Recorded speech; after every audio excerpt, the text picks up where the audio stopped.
kind of understandable. Every bottle has its space. Properly train your employees in inventory counting, or take it upon yourself.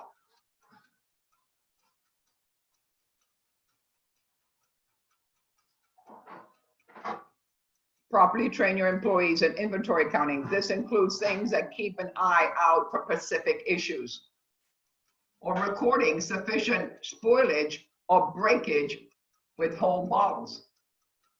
Things happen, mistakes happen, guys. Bottles are not where they're supposed to be, for one. They have dropped on the floor and you've cleaned it up, but you didn't replace it with another bottle. Now let's go through step-by-step example of how an inventory at a bar. This a managery establishment has a front bar, a back bar, and a storeroom.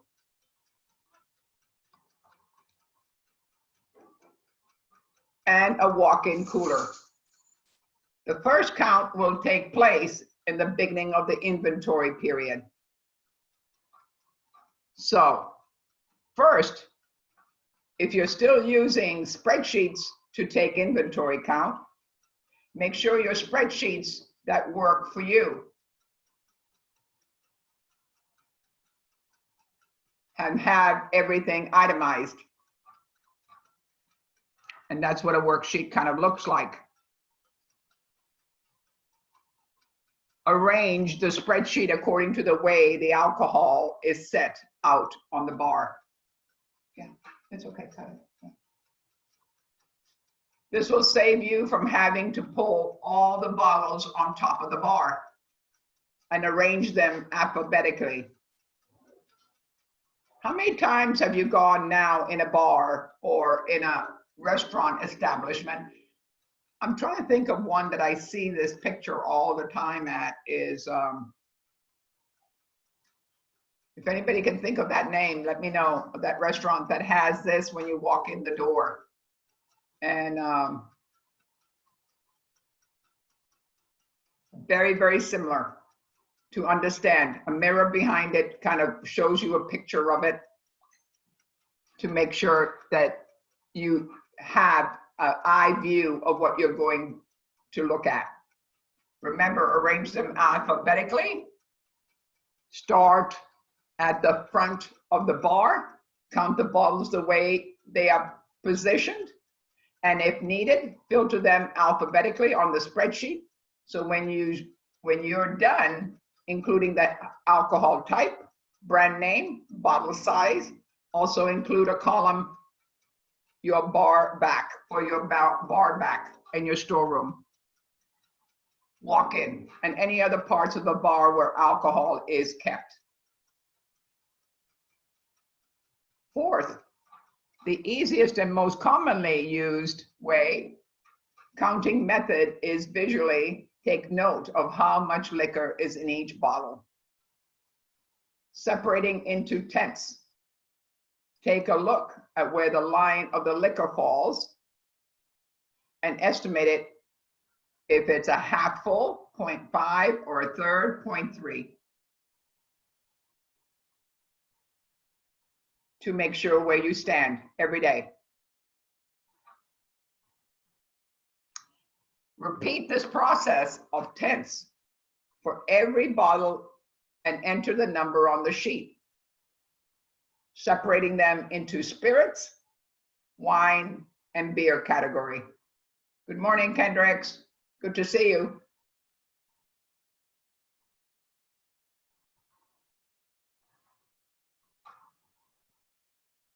Repeat this process for the back bar, the walk-in, the storeroom. Your counts will likely vary based on the mix of cases and bottles rather than bottles only. So you may need to add another column to your sheet to account for this. The storeroom. I would more or less say that a storeroom would have that much alcohol on hand. But us at the hotels never had that much ahead of the time, unless it was a big party coming on. Estimated cost of what they're going to drink. Or what are they serving? Specifically for hotels, guys, and from country clubs. When a person books a party, they will have certain things that they drink. Will be in a package that they can get for this allotted money per drink. Then they know what they have to have in hand. Finally, you take a sheet and add up the totals for each category. At the end of the inventory period, whether it is a week, 2 weeks, or a month, you take all of these counts again, repeating the exact same process. This will leave you with a beginning and an ending inventory of what you began with and what you use. Look at the liters. 1, 1.5, 2, and 5. How much of that item do you serve? If you have it in 5 liters, it's more difficult to pick up. If you have them in the liter, but then again, if you buy it in the 5 liter, it might be a big difference in cost of what you buy. Anthony, good morning. Marcel, Roro. Make sure you come on, please. Thank you. Morning, Chef. Sorry, I had to go get my coffee. Okay, sorry. So make sure that we all try to be, please, so we can keep Chef Cliff can. We've only got 17 this morning. I wish they would all come on. Over the course of this period, you will sell and receive liquor. Keep a record of how much product you take in. This should be on your invoice for the week before. Keep records, really important. And the product you sell should be recorded in your POS system. Remember how important that POS system is. Again, cha-ching. But in the long run, a shorter time to get it done. In a new Excel sheet, enter the totals of your liquor categories into 3 columns. Starting inventory, received inventory, and ending inventory. Really important. Keep up with it weekly, please. Remember, like I said, your storeroom, pay attention. Same thing, you got a bar storeroom, pay attention to what you want. This should be in an invoice for the week before, and the product you sell should be recorded on your POS system. The new Excel sheet, enter the totals of your liquor categories into 3 columns, starting, receiving, and the ending. Taking the simple formula from before, starting inventory, received inventory, and ending inventory. Now you have inventory usage for this period. Once you determine the usage, you are ready to do your pricing and ordering.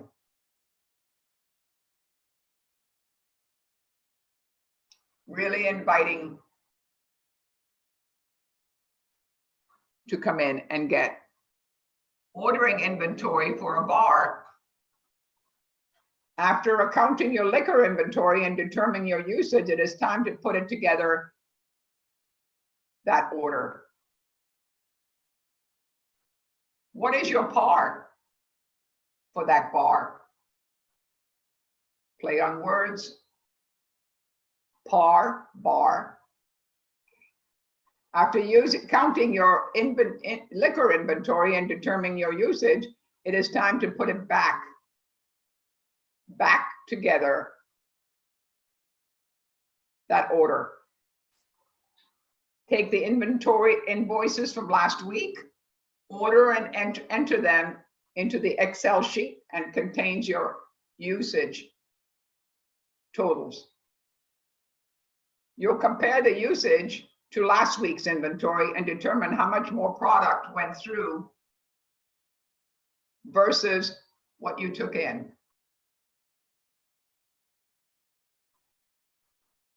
Liquor, guys, is the one that sometimes makes you or breaks you.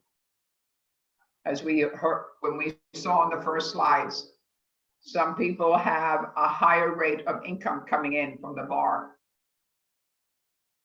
You need snack food to go with the bar. They probably sometimes don't eat a big meal at a bar. Doesn't mean that it doesn't happen. Once you have compared the numbers, go through and create a new order guide.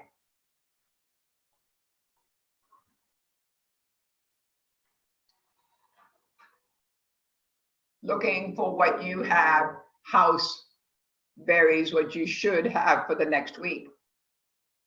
You should be able to check your PARs to easily determine what next week's order total should be.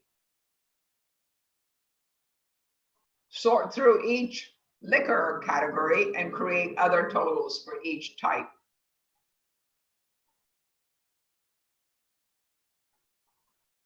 Stop and review your totals. And ask yourself if it is really need all that liquor. Remember, sometimes, guys, ordering too much is the same thing in food, really. If you order too much, it's money sitting on a shelf. Where do you want your money? Being able to use it or sitting dead, not making money? You have to think. How do you compromise that? Sort through each liquor category and create order totals for each type. Stop, review the totals, and ask yourself if you really need that liquor. Always consider ways to reduce your sitting inventory. That's another way of saying it. Sitting inventory, sitting food inventory. Kind of really goes neck and neck. Once you're satisfied with the order, segment the totals into distributing categories. Now it's time to call in each order to your rep. Although through time to get those orders in before the deadline. And avoid surrendering to any over upsells they offer. There's always somebody that's going to say, don't you think you need this? It's a good price, why don't you buy it?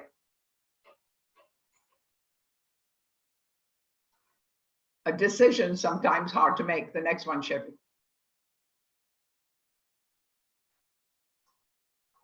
You probably don't see this extra product. It's usually unnecessary spend and take away from the value space on your shelf. What time of year do you think a lot of that stuff happens? During the holidays? Yeah. People are always giving you, buy this case and you get this free. How many times have you seen that? I've seen it. Maybe you haven't been in that atmosphere to see that happens, but it does.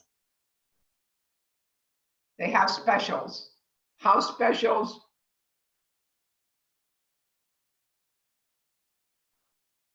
So when the liquor orders are delivered, check the invoice sheet against the delivery product and make sure that the numbers match. Identify any discrepancies and save those invoices for the next week. Filling opportunities. How to manage your bar invoices. An important part of taking liquor inventory is knowing on how much product you have used or lost during a given period. Did you have special on the bar? Did you have what they call them, happy hours? What most sells at happy hours?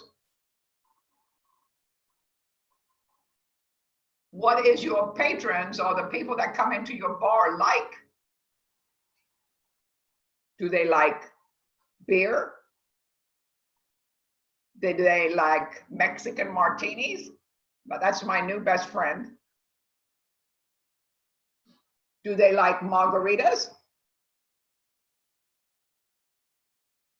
What are the things that you're going to have to get? Maybe they like Bloody Marys. You have to do your ordering according to what your customer or your patron wants to have in stock. Or what are you known for in that restaurant? Shady Grove downtown. Anybody been to Shady Grove to eat? Anybody? No? You need to. And order the shady thing. You're only allowed 2. So that tells you what it is.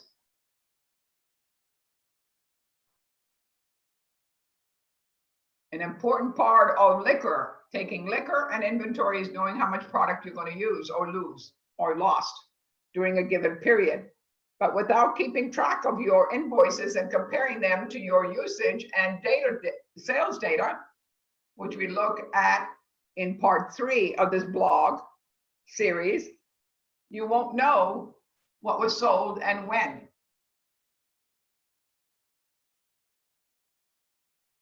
Without variable invoices history, it will be impossible to track whether or not product has been sold, gone missing, or even given away free.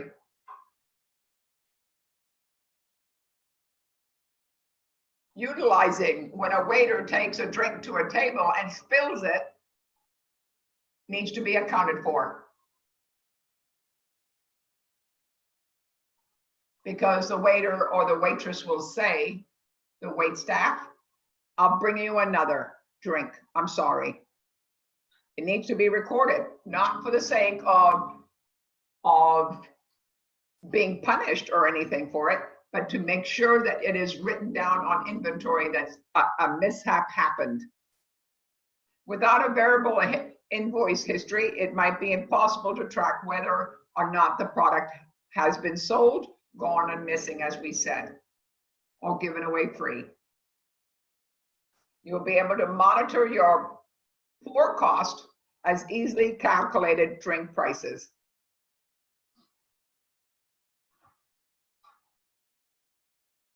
Bar managers need to adequately control the invoice process for the following reason. Determining usage in dollars, setting appropriate pars for all liquor,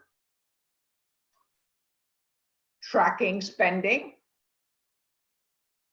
comparing the spend to sales income, managing pour cost,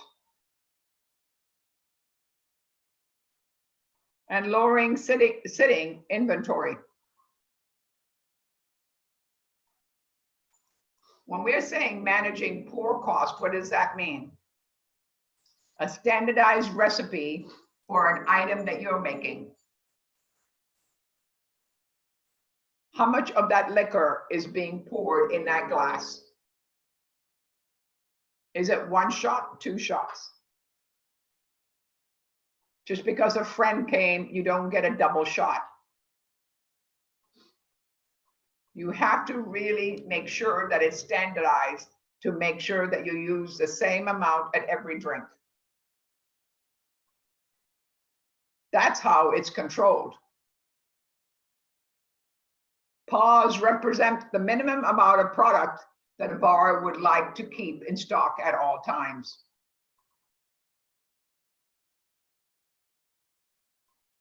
By setting PARs, you can immediately tell when inventory levels for a certain item need to be reordered. while a well-run bar to ensure that they never run out of that product. Accurately bar settings can also ensure that your bar is not sitting on too much inventory, which takes up a lot of space in your storeroom or the place that you're saving it where you don't have much room. Because remember, real estate is expensive and ties up valuable cash for your business, dead money.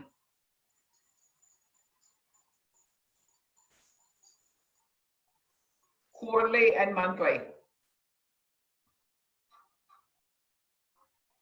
PARs are affected by seasoning and changing consumer preferences. How many times when you go to a bar or a restaurant, your taste changes? If you're during the holidays, you're going to drink something different versus something in the middle of a summer. How many of you all feel that? Any of you felt that? When your atmosphere changes or what you want to drink? You all agree with me? Or do you go to the same place, or you go to the place and you order the same drink no matter where you are? How many times did that happen? Not many times. Nigel, good morning. Good morning, Chef. You doing okay? Yep. Fine. So you have to vary according to the seasons and where you are. Summertime, wintertime, to make it up. During the busy season and during the slow season, for more accurate inventory management, you can also update more frequently, quarterly and monthly. How to calculate or set par levels. To set accurate pars for your bar, follow these steps. Look at your historical usage. Calculate your historical several months item level usage for every item at the bar. It takes time. It's like looking at the picture. Remember, it's important. It is your cha-ching. It's important. Let's assume that this example, that over a 3-month period, which is 13 weeks, you have used 456 bottles of Harpoon IPA. Anybody know what that is? Harpoon IPA? I don't. Kind of interesting. Calculate your average weekly usage. Oh, what is it? Chef? It's beer. Here? Wow. Yeah. And where is it made? Boston. Boston? Mhm. Oh, wow. MA. I'm sure they didn't say Coors. I'm only kidding. We're here. Okay. Calculate and divide your total historical usage of the number of weeks to calculate the average weekly usage. In our example, 456 bottles of Harpoon divided by 13 weeks, right? Equals to 35 bottles per week.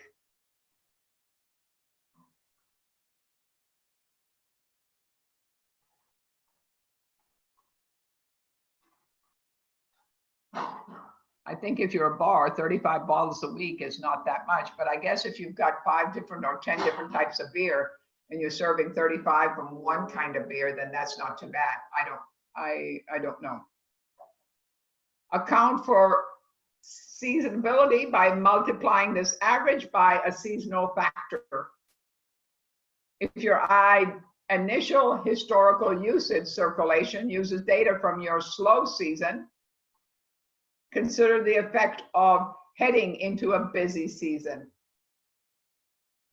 Your busy season might be on an average of 50% busier, hopefully. Do you think that bars are the same as restaurants? They have seasons for different type of the year and for people coming in and enjoying it a little bit better? Do you think that it goes the same way?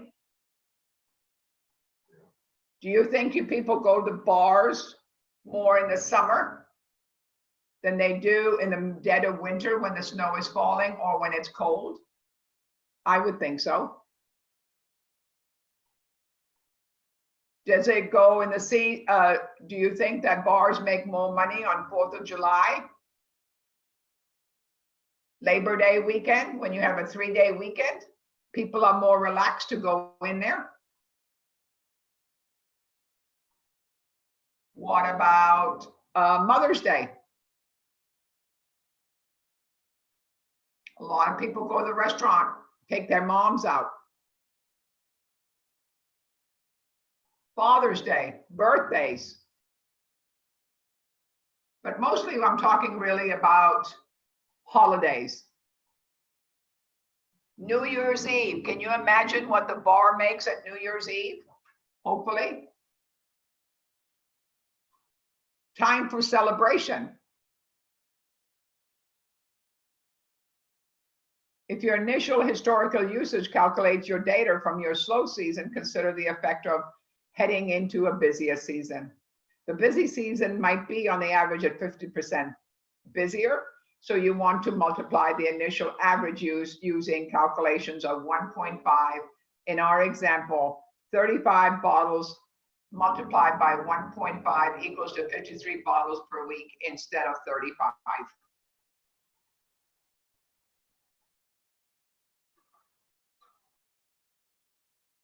Set your goals, target goals. Determine your target weeks for inventory to the stock for the bar. We recommend staying lean and setting a goal for 2 weeks to avoid overstocking. But each establishment is different, and you don't want to play with a target that works for your business. For 2 weeks, target par. Take the seasonally adjusted weekly inventory of 53 bottles per week and multiply it by 2 weeks of inventory. Your par should be 106 bottles. That's it.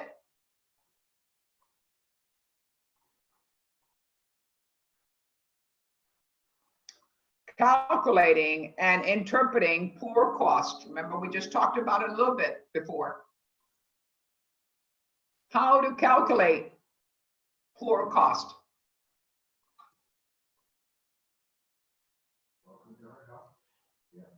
How is calculate pour cost? To calculate your pour cost, take your total inventory usage or cost of goods sold,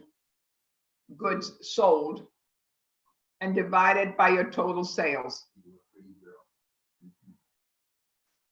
Pour cost, inventory usage.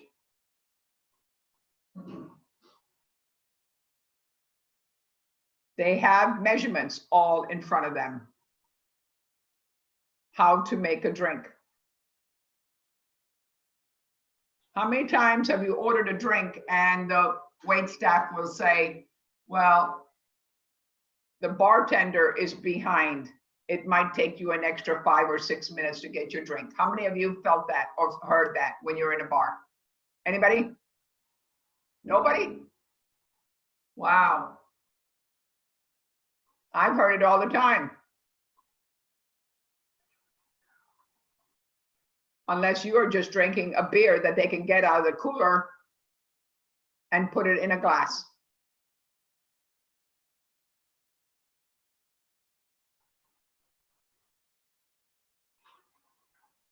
Pour costs are an essential barometer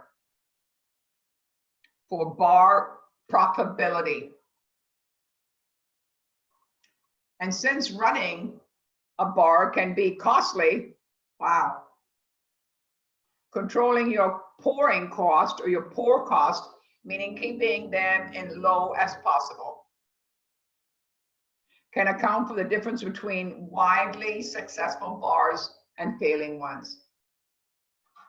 How many times, some of you are a lot younger, but how many times have you gone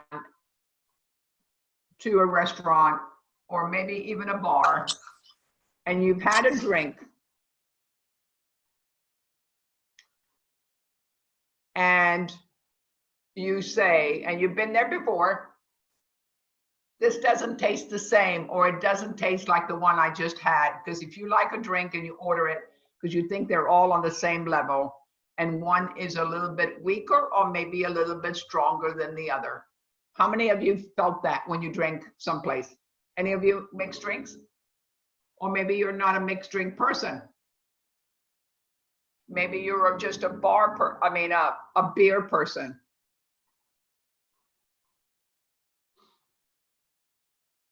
How many of you, I guess you're all younger. How many of you drink mixed drinks versus a beer? Any of you? Roro, what are you drinking? I'm more of a shot taker, chef. You are a shot. Oh, God bless us all. No, I didn't say that. It's about my voice. The mixed drinks, I'll drink a mixed drinks. I like my drinks more like sweet tea based drinks. Oh, you like some of that? Okay. Yeah, I don't like it too sweet. Okay. Anybody else? Have you noticed that when you vary your restaurant, the drink changes? The strength of it? Remember, the par is different for where you are. That means the pour is different.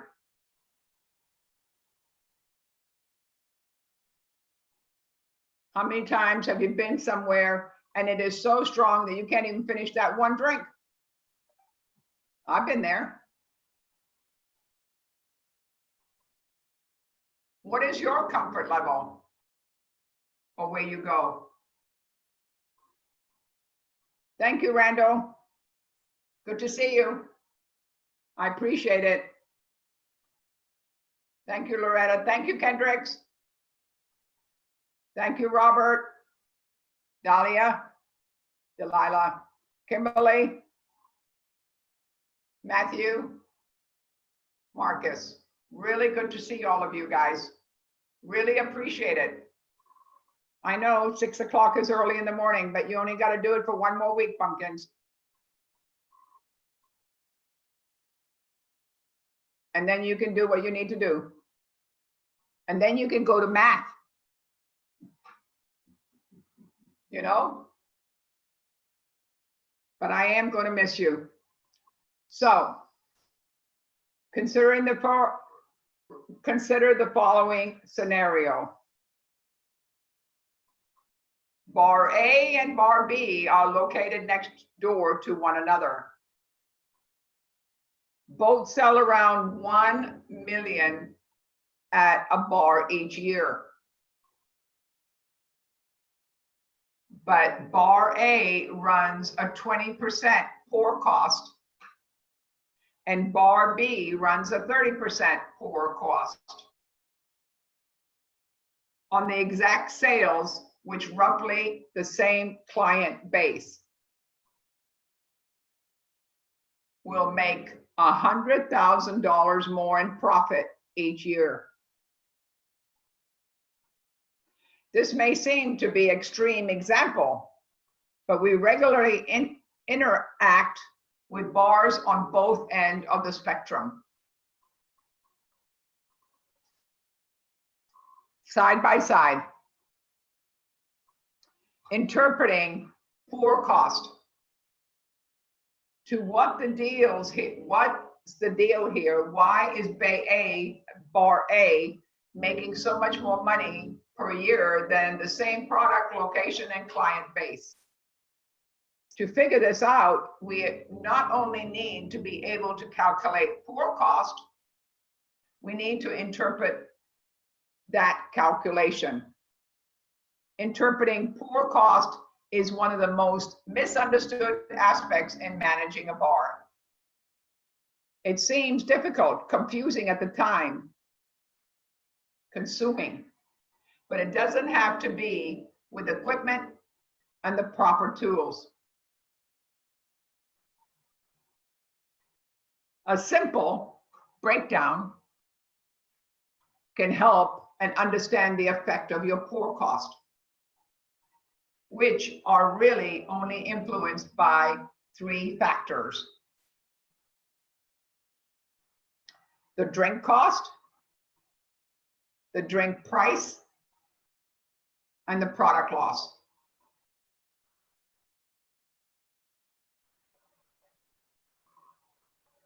Do you think there's a lot of product loss when you're pouring the beer from a tap versus a bottle or a can?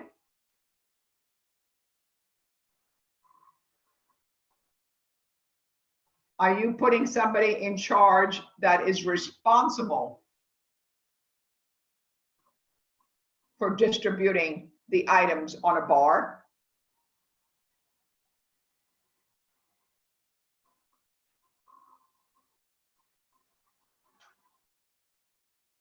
The spillage and the tools used at a bar. Every place needs some form of equipment.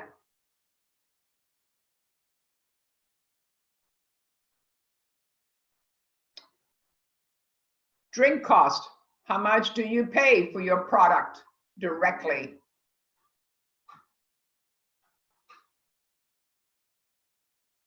Influences the cost. When product cost increases, the prices you charge should increase as well. Otherwise, you should see your pour cost go up and your profit level go down. By taking advantages of distributors' discounts and deals on product, you can help keep your pour cost down. Of course, let not forget about the risk of sitting on inventory and shrinking the same along with ordering a bulk discount.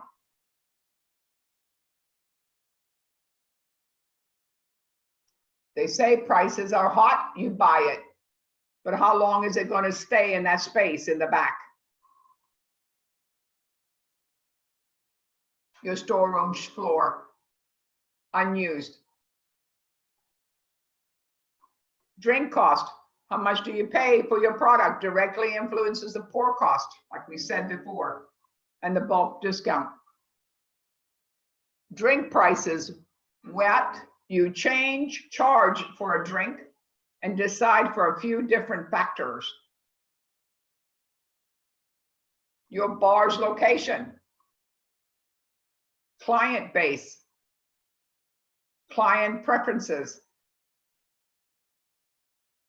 Between bar, spirits, and wine will all ultimately influence the amount that you charge for a drink.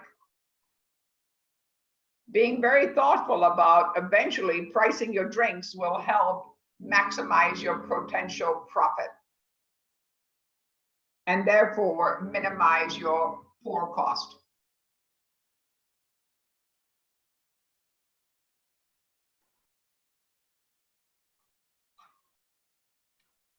Product loss.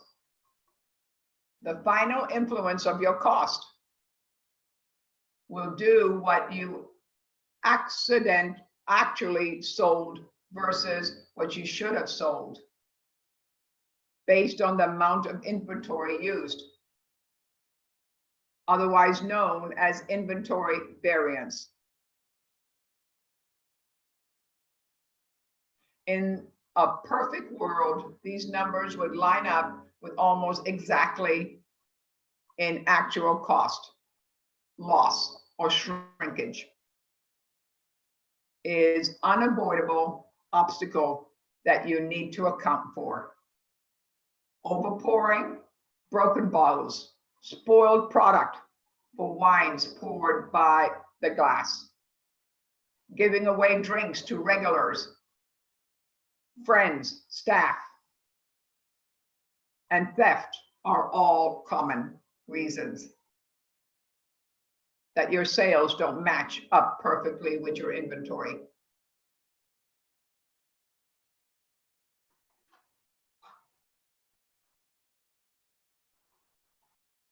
How to manage your bar sales profitability. Thinking it through.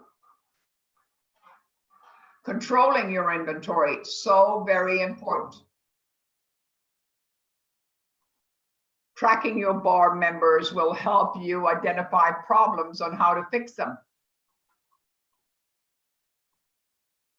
Properly counting and controlling inventory is crucial first steps in understanding how your bar is doing financially. At the end of the week, making sure that numbers work. Do we change the way we're doing it right now?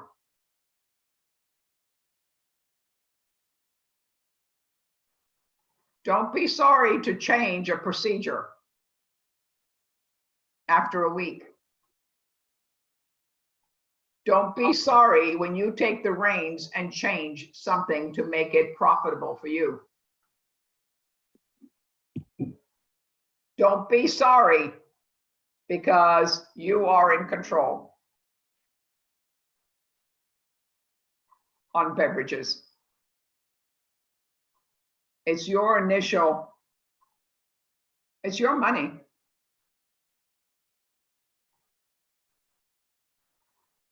I know we're going through this restaurant ops and opening a restaurant, and it's really serious business, guys.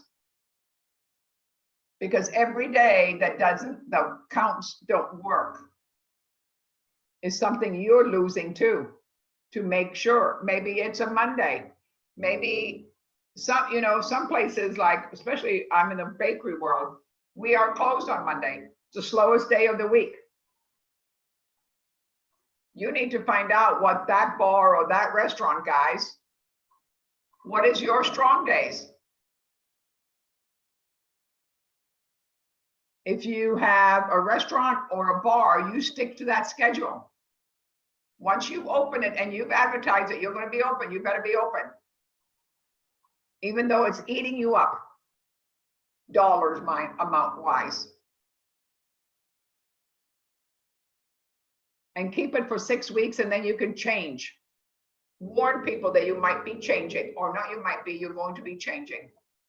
Don't let people drive out there and not be open, or you're not there to serve them. People are very funny. We get into a rut that is really repeated all the time. Have you all figured that out? Same restaurant, same item on the menu, majority of the times. Unless you're an explorer. How many people like to go to different restaurants and to eat different food? Or you like the comfort food that you come back to, even if it's out of the box? How many of you feel that? Anybody have anything to say?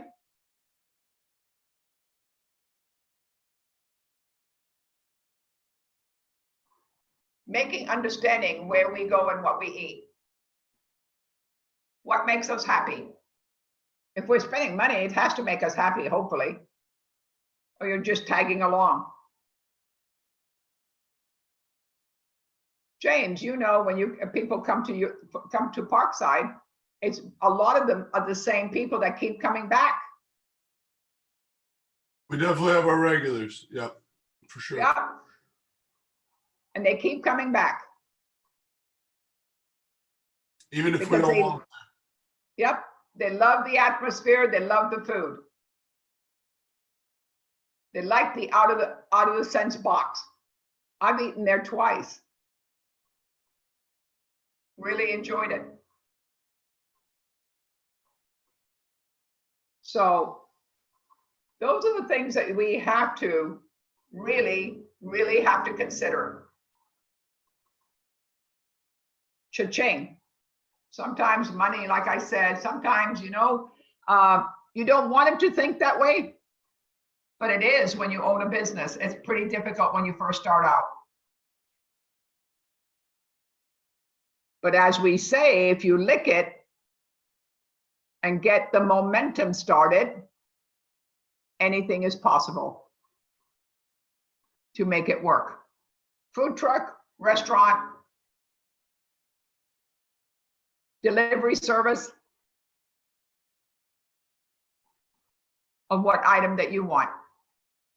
Are they still allowing, I don't know if some of you know this or not, but are they still allowing alcohol to be taken? You can order alcohol to be brought to you with your food today. Is that still happening? Yes.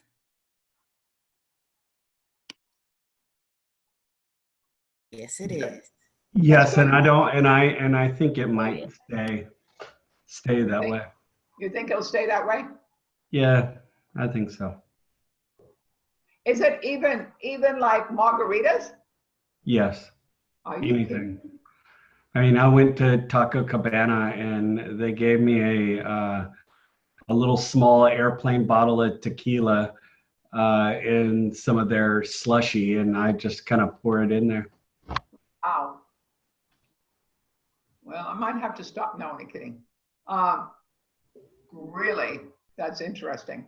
Okay, well, it's a good thing because they're probably adding a lot more profitability to their item for what their sales are all about. Just Yeah, remember, go pick it up. Don't go inside. I think that would be a good thing for all of us to support our common restaurants and vendors all the way around us to help support their way of life. Because I'm hopefully that they're taking the precautions to make it work for all of them, so make sure we do that. Merely stocking on bars and the right alcohol isn't enough. Taking inventory, tell bar managers exactly on how much product a bar is used over a defined period of time. Doing so, you allow your check averages against the amount of liquor sold during the inventory period, will lead to calculating your profit. So, understanding a little bit of a bar, seriousness of a bar. We haven't even gone into permits for a bar. We talked about it a little bit before, having a permit to sell alcohol. How much it cost? An awful lot of money. Chef Cliff, could you look and see how much it costs to open a bar? Please. The initial investment. yes, give me 1 second. No, it's fine. Whenever you're ready. Initial investment, really, really high on making it to be a profitable adventure for you.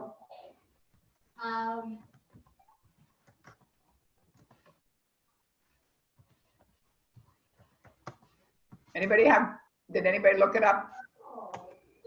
I'm working on it.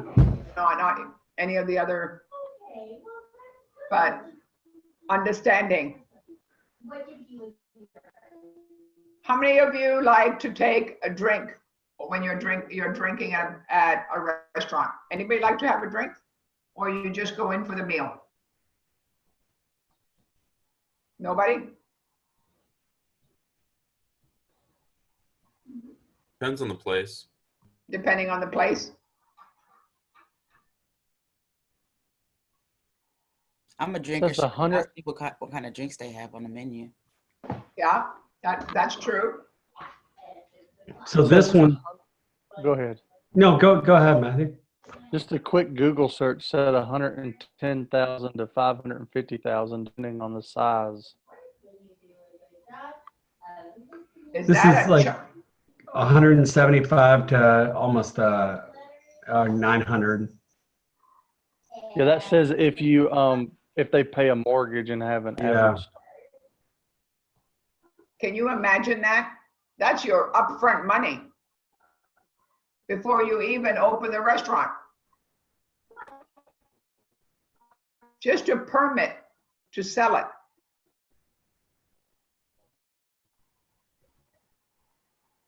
Really expensive, don't you think? Wow. Hopefully you can recoup that money.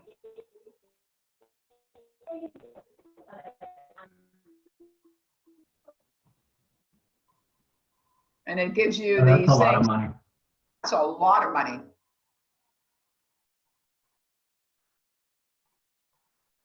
Mind-boggling.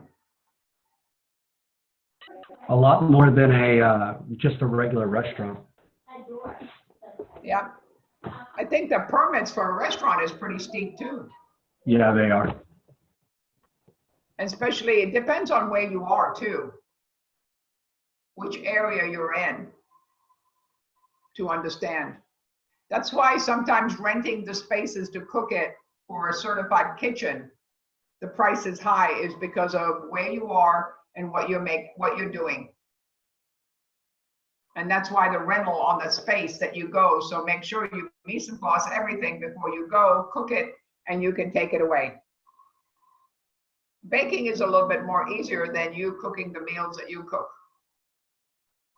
We can make quite a few items in an hour or an hour and a half. But you as cooking, sometimes it takes a little bit longer. Unless you marinate the meat before you get there. Do you get what I'm saying? To roast it and do what you need to get done. But understanding a bar is really, really an important factor. A lot of money being used, high-end money. Initially, the cost of a bar. Initially, the cost of a bartender, he's not going to do it for even $15 an hour. They go upwards of that. Does he share the tips with all the people that help him? How does that tip thing serve as to make it work?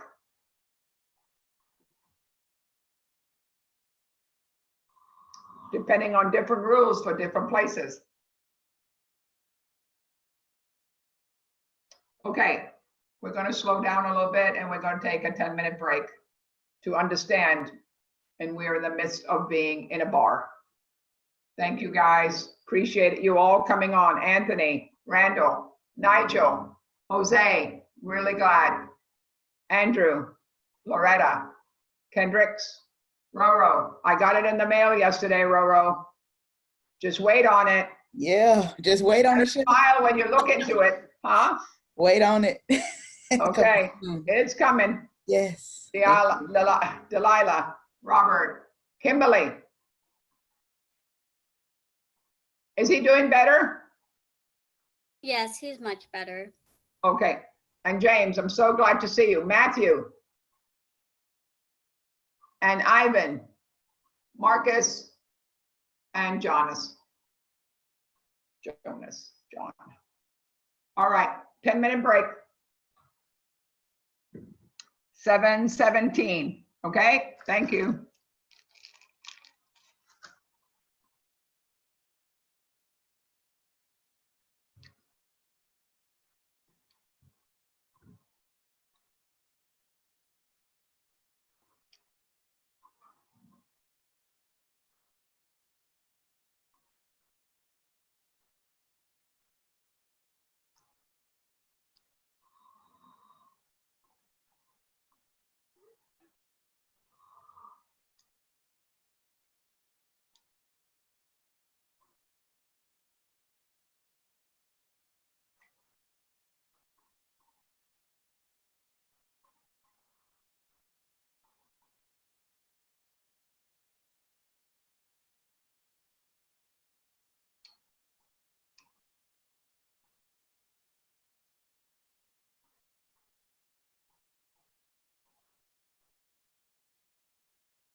Right side.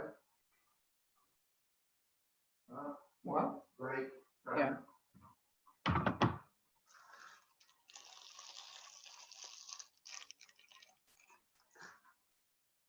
Yes. Yep.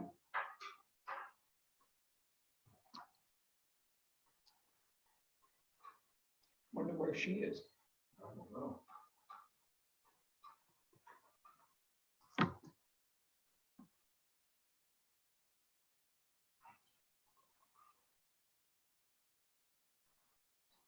Right there.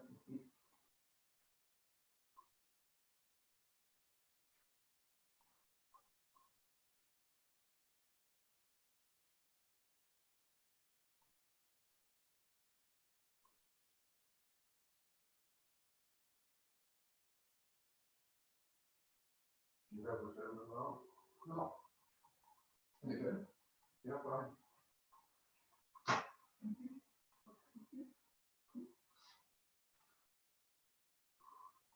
You were snoring up the storm.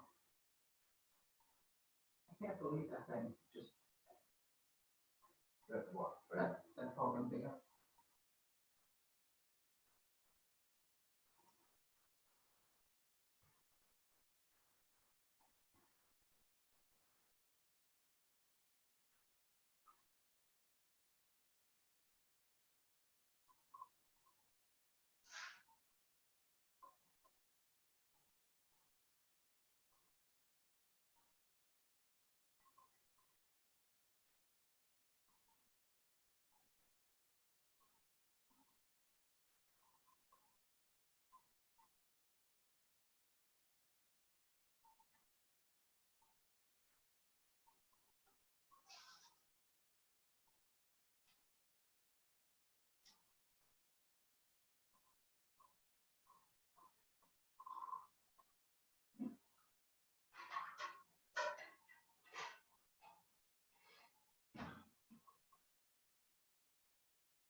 Go pee.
Good girl. Good girl.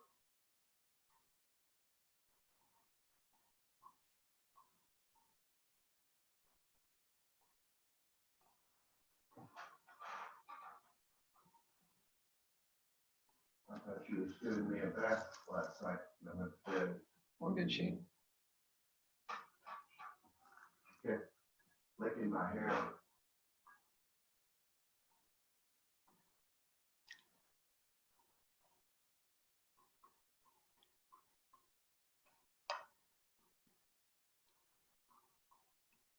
Pretty Coleman last night, Was it?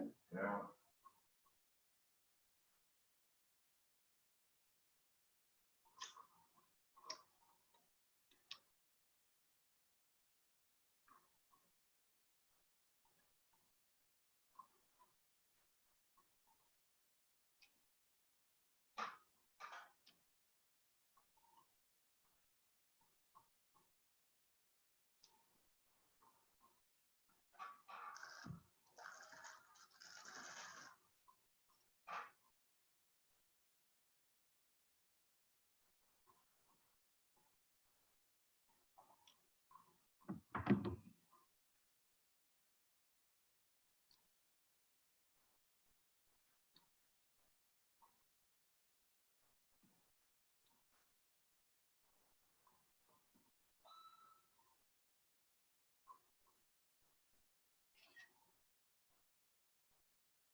Welcome back.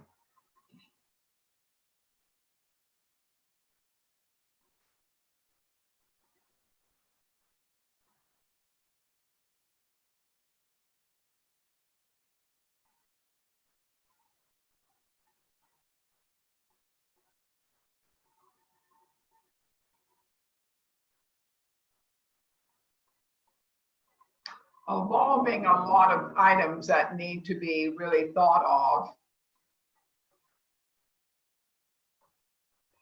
of when running a bar.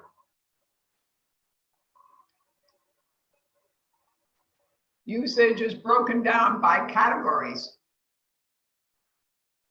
Like we said, spirits, wine, and beer. Items type tequila, vodka, whiskey, and brand Grey Goose, Absolute, or Bully Boy in order to get all the comprising look at your bar performance. These numbers will be used to identify variance, calculate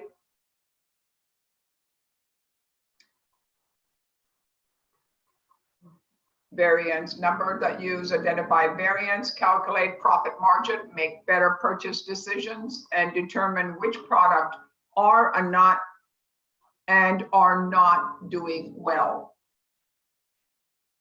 Learning how to do Pacific inventory, liquor inventory, is the first step, where we understand the formula for inventory usage.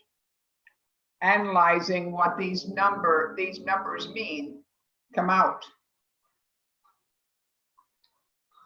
Your bar inventory process should be examined on a regular basis.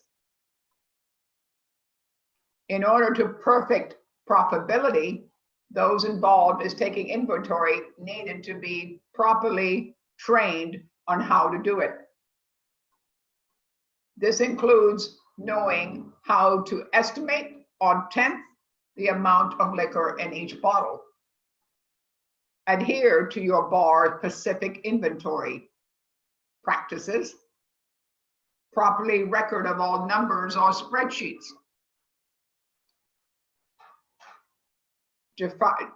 Really define between bottles, kegs, and cases. The front bar, the back bar, the storeroom. Identify issues like spoilage, theft, break of whole bottles. Determine the consequences of incorrectly counted or entered inventory. Without inventory software, guys, again, another form of expenditures, this task is always going to be time consuming, but getting a grasp on your inventory process will make it easier. Things like setting pans are an important part of taking inventory, or PARs, sorry, setting PARs, important part of taking inventory, and will help. 2 reasons. PARs are a great way to speed up your inventory or total calculations. PARs help manage and set limits to how much inventory you're ordering. Once you've identified your usage calculations for your inventory period, you can move on to understand the numbers on how you deal in your restaurant or wherever your establishment is, on what product you want to sell. How many do you think also, guys, when you come into a restaurant, have a set amount of different drinks that they serve specifically? So if you're really in for a certain type of food, or certain type of a drink that you want, they might not offer it at all. They have structures of making the drinks that they want to drink for themselves, for that restaurant. They don't want to get into 50 items on a drink or on the bar.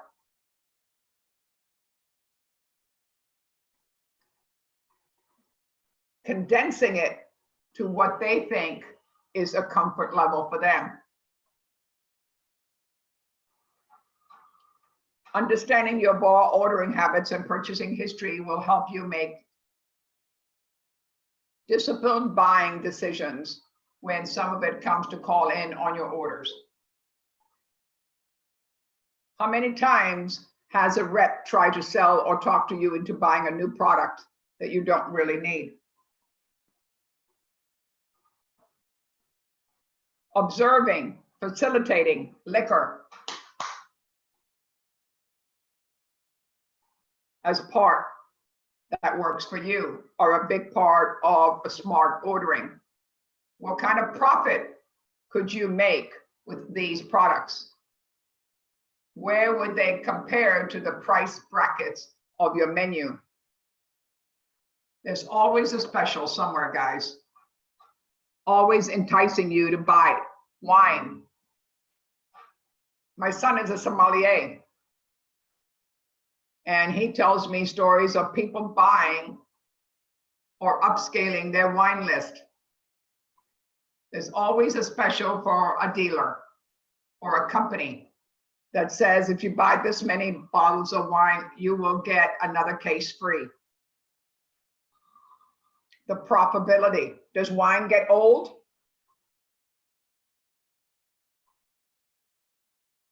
Champagne gets outdated too, doesn't it? How long is it going to stay on your back shelf? Sometimes they say it ages is better. So finalize your order, then finalize it again. Take a second to scrutinize every item and consider how it might affect your beverage program. Have your order clearly set out in front of you before you call Call it in. Think. Organize your inventory to make it work. Understand which products sell and which doesn't. This comes down to analyzing the PMIX report from your POS and comparing it to your inventory history, which we'll look at below. Once you have found your winning and losing product, we all find that, I guarantee you, you'll be able to put together a smarter order. Calculating pour cost. The pour cost is essential benchmark for your bar profitability. Monitoring and controlling bar pour cost, which means keeping it as low as possible. Is the difference between a profitable bar and a failing one. They've already told us that a couple of times. Depending on the popularity of the drink. $1.50 difference is a price could mean thousands of dollars in loss each month.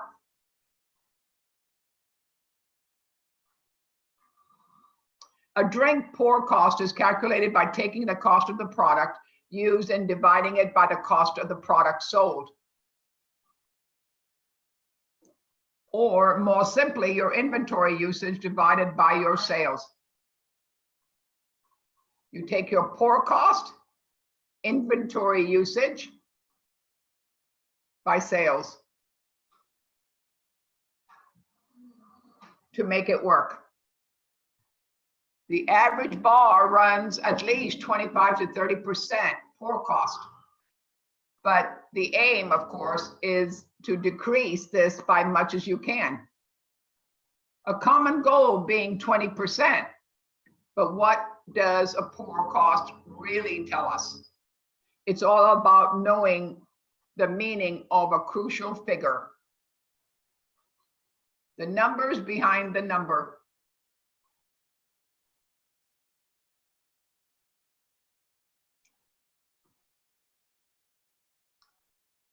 Pour cost can be broken down into 3 factors. The cost of a drink. How much do you pay for your product directly? Do you think that that pour cost is going to be probably the same as another drink, one being in happy hour and the other one not? Do you think that would be the same? Or do you think that they would have to really consider what the pour is? Anybody thought about that? The pour cost. So this comes down to organizing, ordering, and invoicing practices and being able to keep down the cost of each ingredient that goes into a drink. The place of a drink, the price of a drink, how much you sell it for, which comes down to properly pricing each drink on your menu. We look at the next, product loss. What you actually sold, viruses that you should have sold based on the amount of inventory used. Otherwise known as your variance.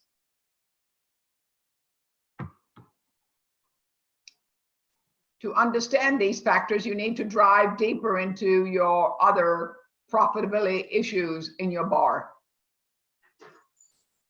Let's look at the next one. Calculating drink prices.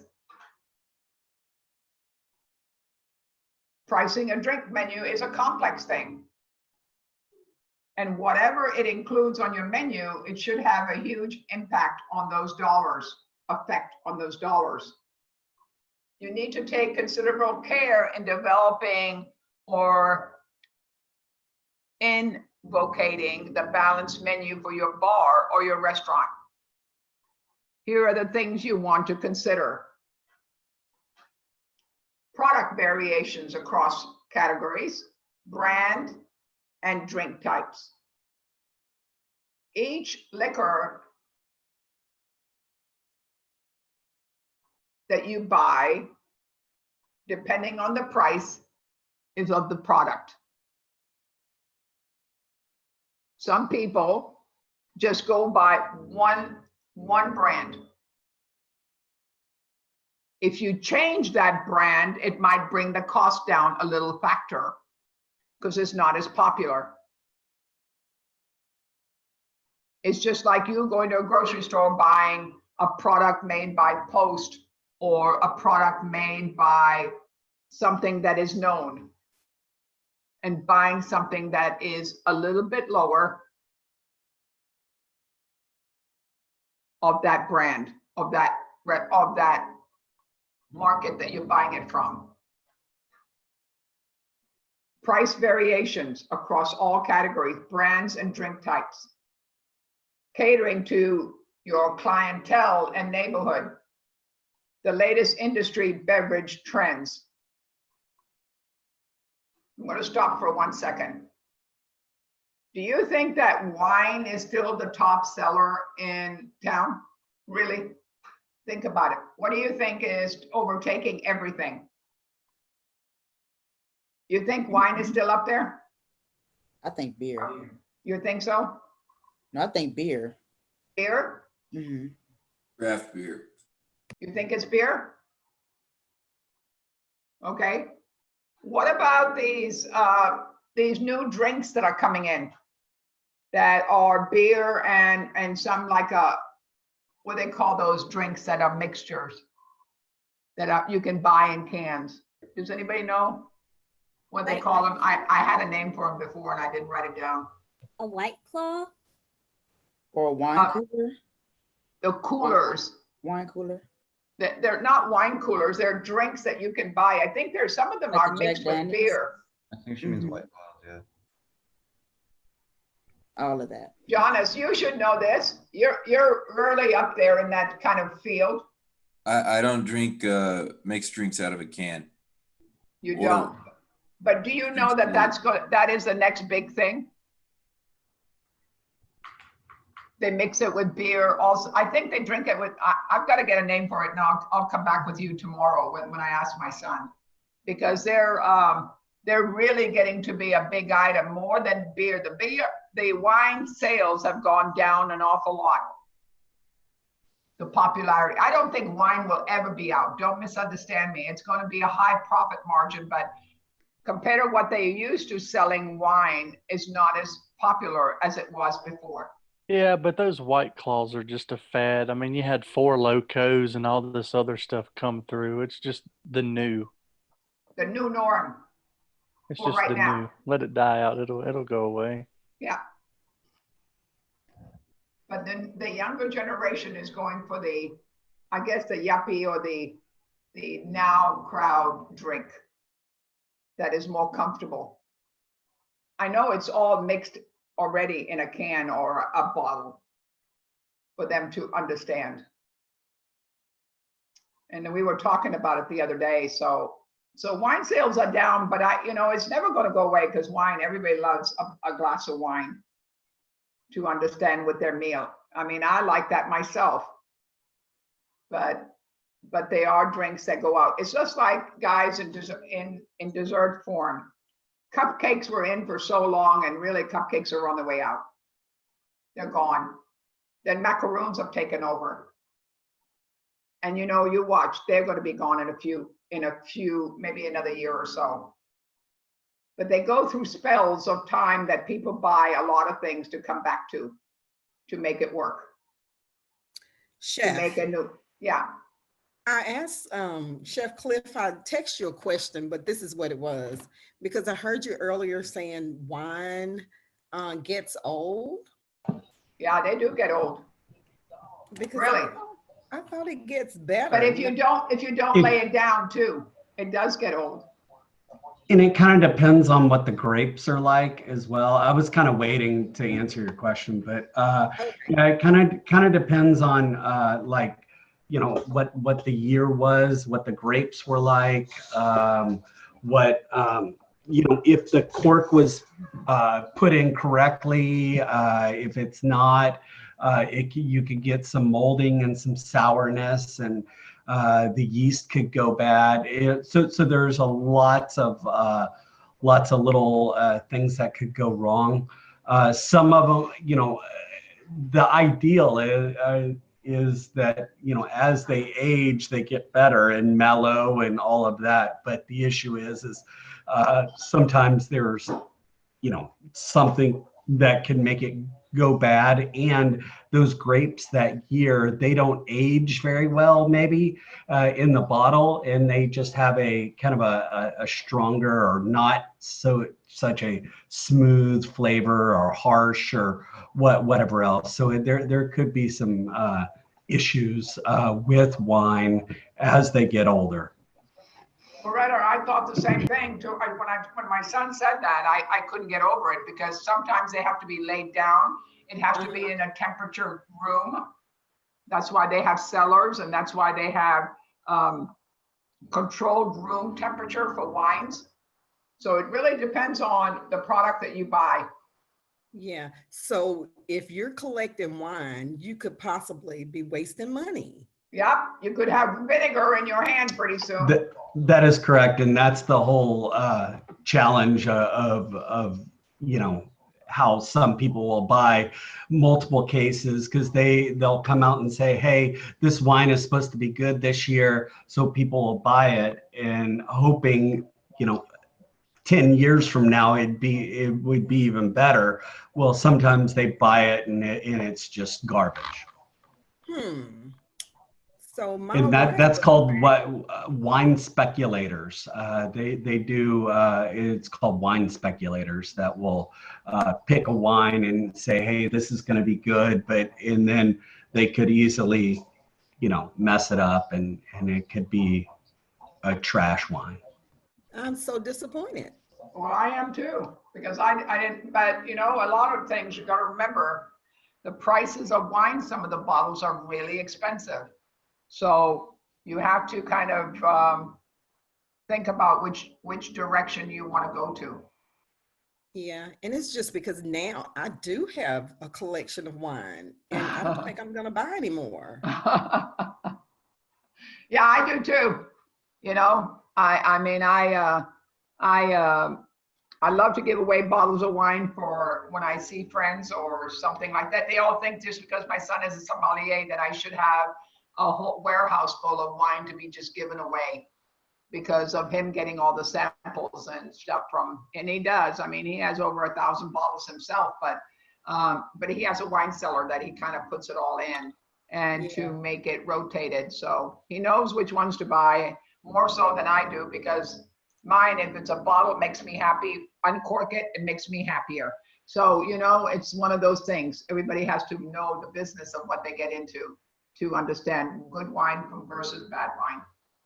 Oh, it's okay. Start drinking. We'll come over and join you if you would like us to.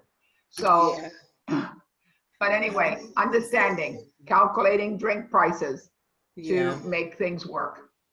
Wow. Prices, drink menus is complex thing. With extended into your menu will have a huge impact on those dollars. You need to take considerable care in developing and innovating the balanced menu for your bar or your restaurant. Here are the things you want to consider. Product variation across all categories, brands, and drink types. Catering to your clientele and neighborhood, the largest industry beverage trends, the labor involved in making each drink, pour cost across the menu, price range across the menu. Are you in that price range of what you need to do?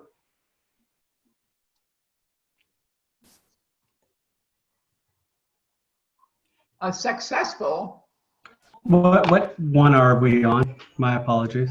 The next one, I think. If I'm not there. No, back up. Sorry, Chevy. And after the calculating drink price is the next one. Successful menu, that one up, back up, right there. A successful menu is built by well-priced drinks. If you want to run a profitable store, it's crucial to calculate every aspect of each drink down to the garnish. Remember when we did the menu and you itemize the menu? Even the garnish, which is a piece of celery, a piece of parsley should be accounted for. The price, to price a drink, you have to do is divide the bottle cost by how many ounces. Who's got their mic open?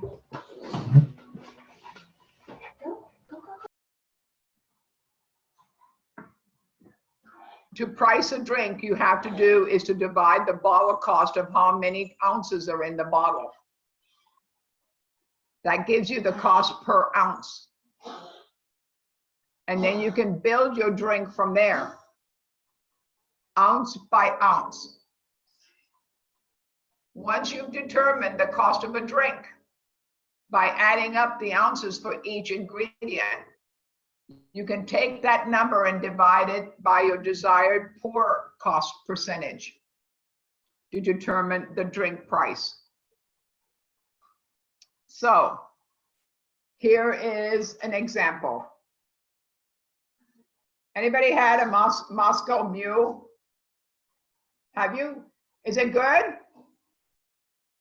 If I drink a mixed drink, it's a Moscow Mule. Is it? I've never had it. So is it good though? I guess if that's the only drink you're having. Yes, it's good. Is it? Is it potent? When I make them, Okay. Never had it. So I'm gonna have to probably try one. Well, it's got vodka in it, so that's like my hometown of drinks, I guess. use get Fever Tree ginger beer when you make it. Oh, really? Mhm. Beaver? Fever Tree. Like you have a high temperature, fever, and tree. And is that local in Austin? The brand? No, the beer. You said Beaver Tree beer. It's ginger beer. Oh, ginger beer. Okay. It's not local. Okay. But usually the bars carry it. Some. Okay. Thank you. So 4 ounces Stormy ginger beer at $1.32 a can, 12 ounces, 11 cents per ounce. Total cost of 44 cents. 0.44 total cost.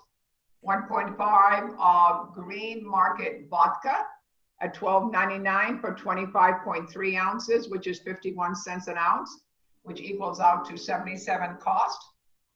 Total drink is $1.21. Ideal pour cost is 12.95%, 12.95%. Drink price should be $9.34.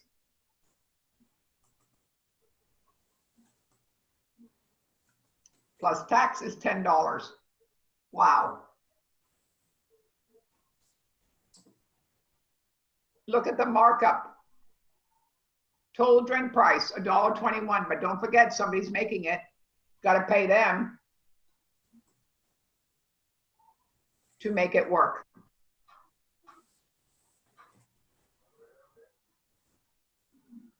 Monitoring variance, otherwise known as shrinkage or lost product, is one of the biggest distractors from a bar profitability. Variance is calculated by comparing the difference in product between the amount sold during a given period of time, amount, used during this period in an ideal world. These numbers would line up perfectly. But the industry average variance rates hovers over 25 to 30%. To understand. Trent, I'm glad you're here. Need to see you. Thank you. I'm sorry late, but I'm here. Okay. You'll never be able to eliminate variances in your bar, but there are a few ways you can try to reduce it. These include purchasing to reduce the amount of sitting inventory that keeps the stock at all times. Avoiding impulse purchases based on quality discounts. It usually protect product you don't need and the money you don't need to spend. Properly training staff.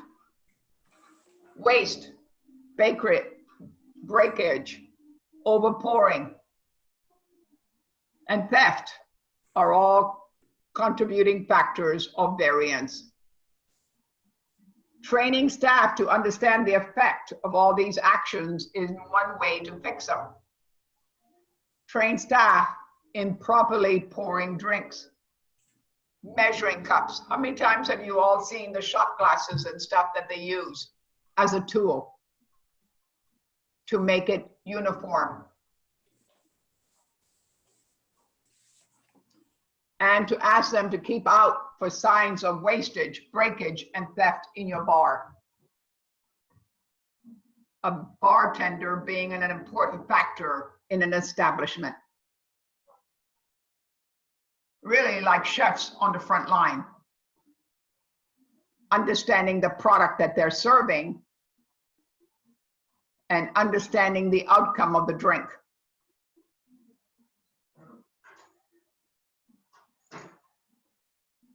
Sometimes you'll know the waitstaff will say, I can't go back there. The bartender's the one that has to do the drinks. Happens all the time.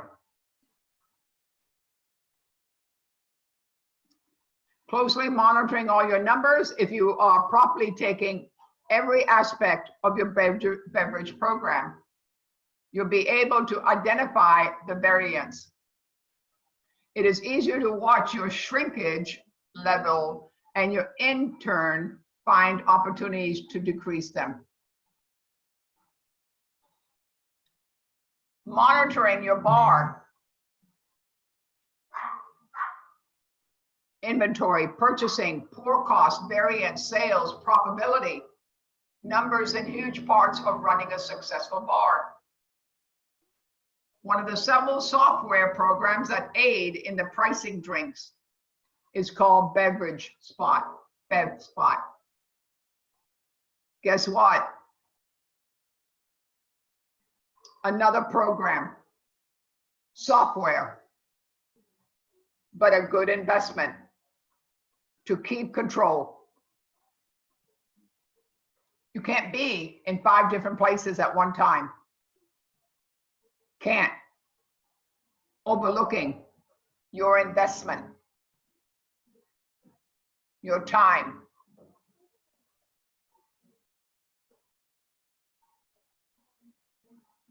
A non-alcoholic revolution. A lot going on. While craft cocktails may have enjoyed most of the buzz in the last few years, a non-alcoholic option approving. They've got games. Thanks to Serious Flavors driven menu development and for menu items that boost craftsmanship, creativity has boasted. Or take your sound off, please.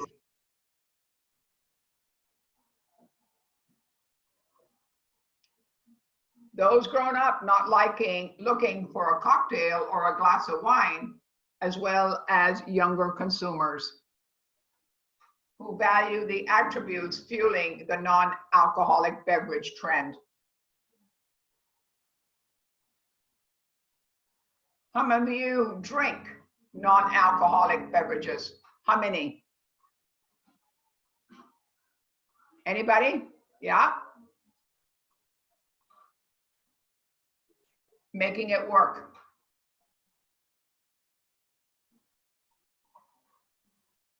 Going for taste. Going for a cold chill drink.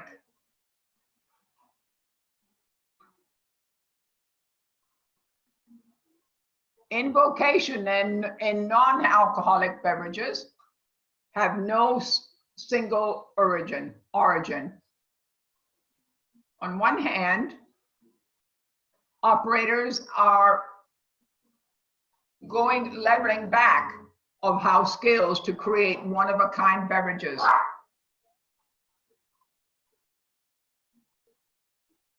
Using fresh ingredients and unexpected combinations. Your signature drink for where you are. The efforts are born out of the border homemade or house-crafted trend. Exactly what Jonah said just a few minutes ago. When I make that drink, did you hear him? The Moscow Mule. Making it his way of making it. To understand flavor of what he wants to sell. We all have those things that we make that we love to kind of brag about. Remember, I've told you that we're in this business because we love attention. Chefs are really attention makers. We want to be noticed. Not necessarily just pastry, food. We want to come up with different ideas to empower people to say, oh my gosh, I love it. It's the truth. I don't care if anybody wants to argue with me on that point, but we are attention makers. Certainly changing expectations around health and wellness have driven the growth of beverage that enjoy a health halo. And without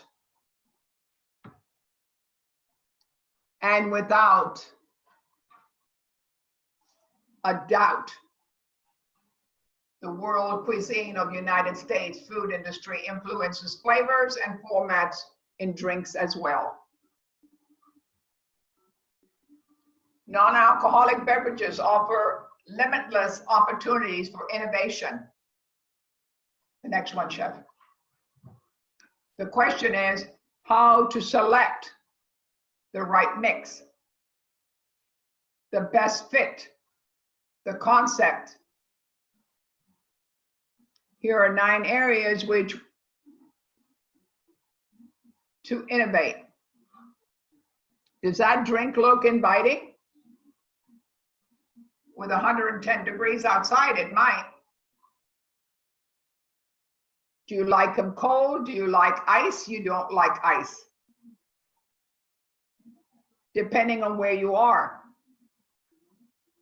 What kind of drink do you want?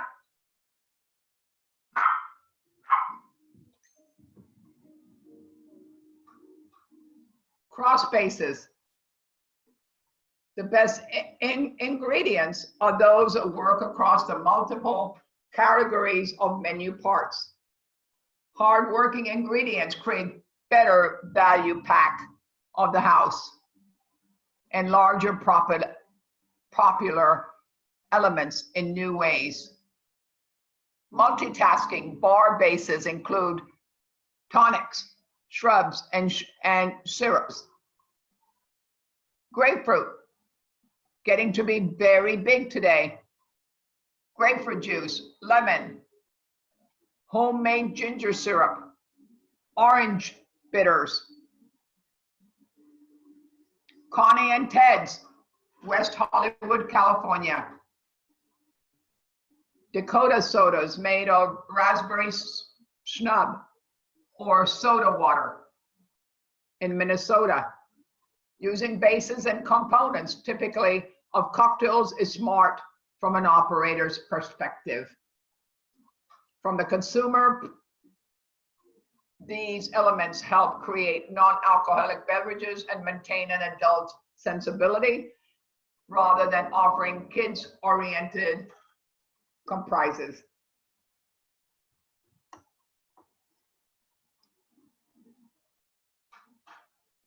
Vegetables are all over the menu, and the non-alcoholic beverage category is no exception. While tomato juice has been around for such a long time, the new veg-centric innovation, sometimes quite different, maximizing the flavor-focused trend while capitalizing on the current fascination with product. Green ginger lemonade, green grapes, spinach, ginger, and lime. Greens and protein, multiple locations in Nevada. Heartbeat shakes, beets, orange juice, celery, cucumbers, blueberries, agave nectar in New Hampshire, Hanover, New Hampshire. Vegetables has an incredible impact and appeal of a beverage. The color can be achieved range from subtle to shocking. And the flavors can cover the spectrum and the muted to complex. Sweet to savory, of course. Adding vegetables immediately creates a healthy halo and presents a fresh adult option. So how many times have you come to school and look at your chefs holding a bottle in their hand with all the different varieties of liquid that they're drinking, making it a concoction for healthy drinking? To make it, do any of you make those drinks at home right now? Using up, what do they call them, the Vitamix, to make it work? Or the Burr mixer to make your drink.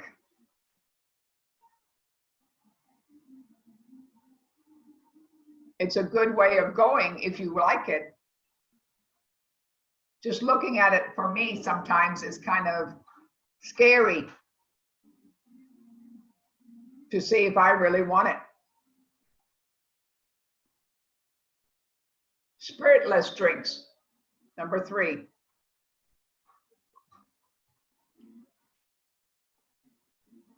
Steep Dip, distilled non-alcoholic syrup, is new on the scene based on the historical methods of using compastilles to distill herbal remedies.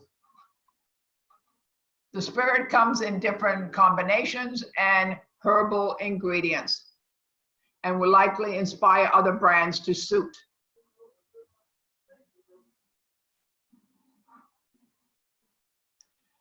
The Garden Sour, making syrup, celery, apples, lemon, and Nigel seeds. The Fat Radish in New York. Stowe Spirits, Seed Hip Garden, 108. Strawberries, basil. Who does not love strawberries and basil together? And put some balsamic vinaigrette on it. really interesting. Craft Tonic in Philadelphia. Seed Lip takes the sensibility of fresh ingredient based using classic techniques from historical manuals, bringing flavors to the 21st century. A booze-free spirit can help create grown-up mocktails and don't feel like a compromise in complexity or coolness. Though still relatively uncommon here, the British non-alcoholic ingredient is bound to grow and to be followed closely by the innovators. Fourth, the functional benefit. Modern health and wellness objectives focus on the functional, nutritious, rich benefits of ingredients. And non-alcoholic beverages are one of the most straightforward carriers of that trait. With no shortage of health-giving ingredients at the ready.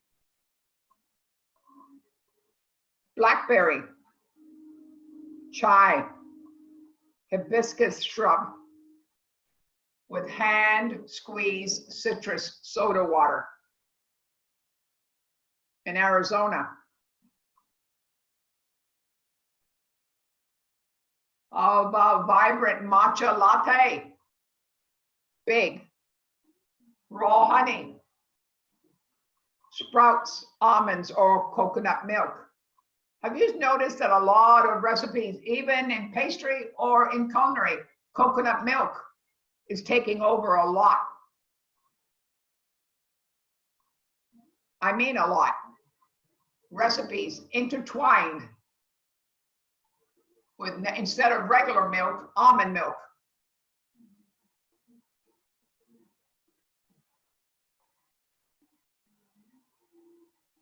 Have to see if it works or not.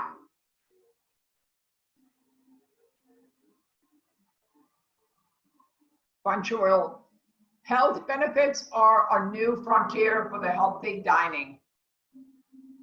These patrons may not understand all the science behind the ingredients, the desire for beverage that helps them live longer, hopefully, and enjoy life more needs to non-scientific background. And the potential health benefits are a wide-ranging as the ingredients that can deliver them, providing less innovation potential. Structure, textures, from various rich and light and airy, are as much at a heart of careful non-alcoholic beverages. Innovations as flavor and appearance. They need to be more careful considered than any other elements in a non-alcoholic beverage development process. Vanilla mint latte or vanilla mint lemonade. Vanilla mint sparkling homemade lemonade in California.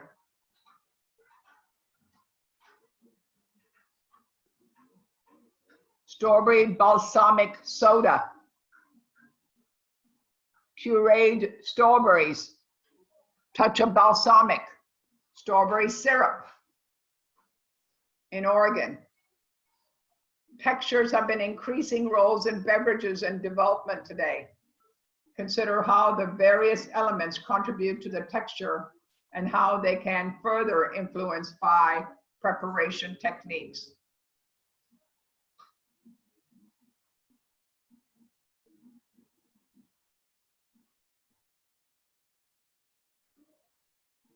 And they can further influence by preparation of techniques. This is forms, foams, muddles, chipped ice, crystallized rimming agent. Bitters, Very popular. It's been around for a long time. Bitters is one of the fastest growing flavoring agent on a bar menu. So the inclusion of a non-alcoholic version, an innovative booze-less beverage, is no brainer. As an intended bar ingredients, bitters immediately set a non-alcoholic beverage or another level. Scarlet Wave, which is fresh lemonade. Jamaica flower, tea, bitters. Southeast version, coconut water, lemon, aromatic bitters, black tea, blackberry tea in Denver, Colorado. Whether it's a beverage is proportioned or a mocktail cocktail or simply a non-alcoholic option, bitters can change the flavor, appearance, and proximity of the beverage and help mimic the cocktail experience. Making these beverages in-house creates an even more distinctive craft beverage option.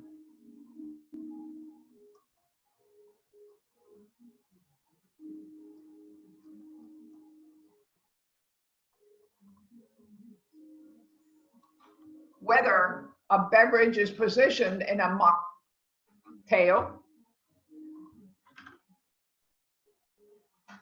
or simply a non-alcoholic option. Bitters can change the flavor, appearance, and complexity of a beverage and help mimic the cocktail experience. We just talked about that.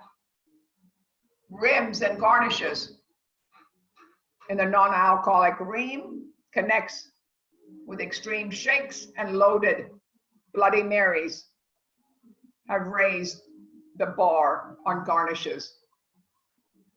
Perhaps beyond the operettes or the patrons needed, but to prove a point that creativity is limitless and expectations are high.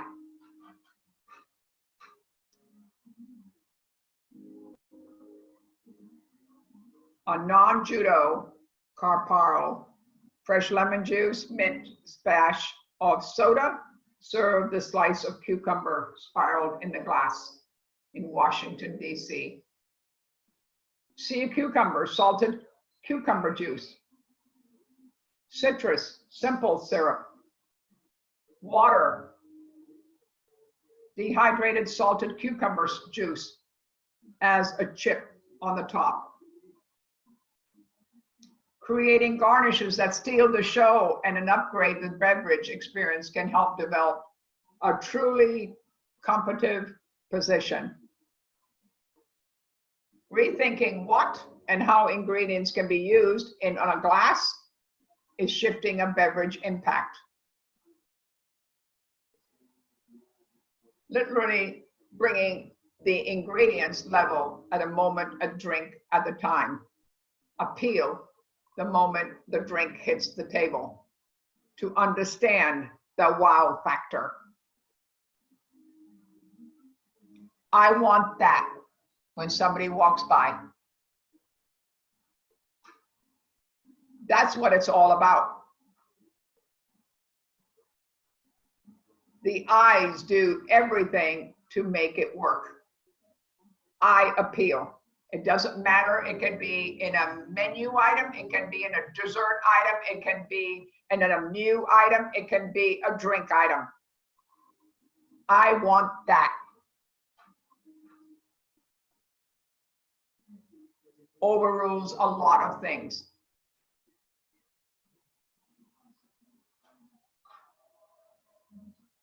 How important is a garnish?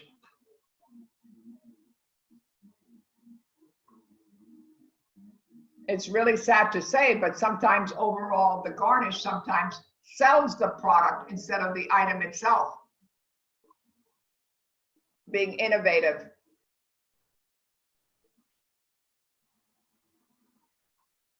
Making it work.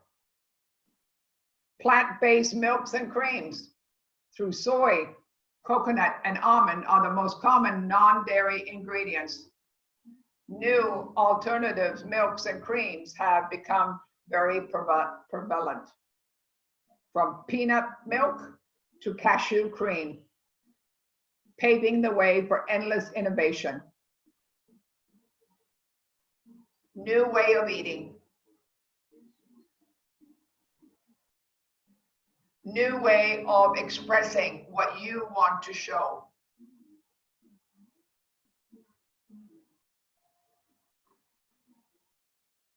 Mascot Oblong, premium tea with choice of toppings, sweetness levels of types of milk, including almond, soy, or oat milk. San Francisco. Oat milk lattes, Chicago. While non-dairy milks and creams are originally aimed to satisfy vegetarians.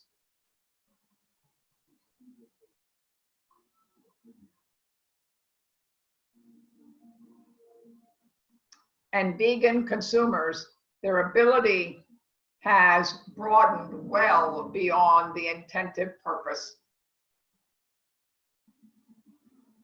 Original alternative milks, soy, coconut, almond, have the greatest formality and accessibility. By emerging a non-dairy version, such as cashews, macadamia nuts, peanuts, pecans, oats, over new flavors, and as well as punctuality. So remember, learning about how important a beverage is, or liquor is, into your establishment. How expensive it is. That can you live up on that end of the bargain or the permit?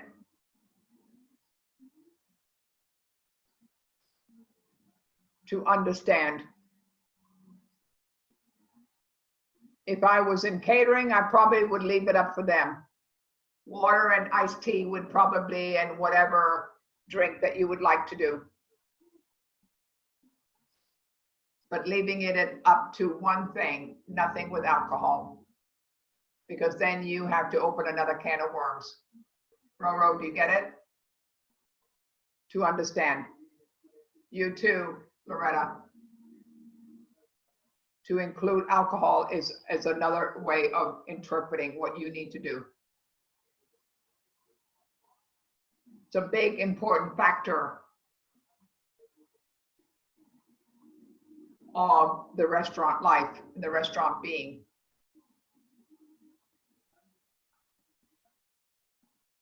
Getting your packages done. I'm going to give you some time tomorrow. We're going to have a very short lecture tomorrow. And then you're going to be working on your project that we are going to be starting to do next week. I will let you know tomorrow on who's going first.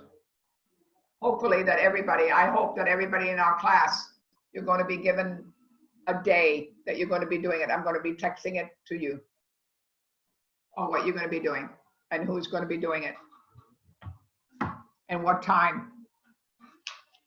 Kendricks, so we're off next Friday, sir. So what other day would be a good one for you, sir?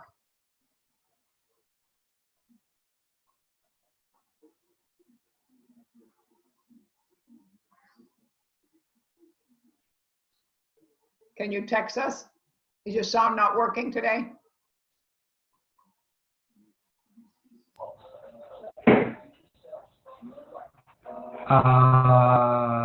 I don't even, oh wait, hold on. There's no, he said Thursday. Say that again. You said Thursday? Thursday, would that be a good day for you? That's what he wrote down, yes. Okay, all right. Before we go, Chef Cliff, can you explain the homework or the thing that was due today? Yeah.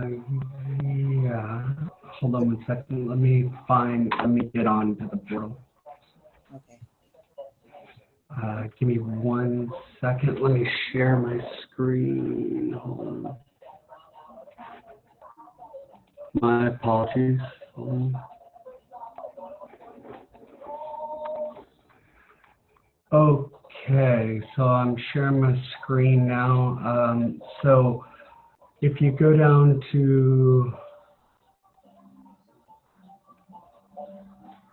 what was it, day 23, I believe it was Yeah. on. Mm-hmm. And then you look up, and I'm going to just click on this and download it real quick. And show you. So, hold on. Can you see this? The Yeah. biscuit? Okay. So basically what I want is I want you to cost this basically out. So the bread flour, 600 grams, you know, and then you've got to find out, hold on a second, I'm going to have to get to that price sheet real quick.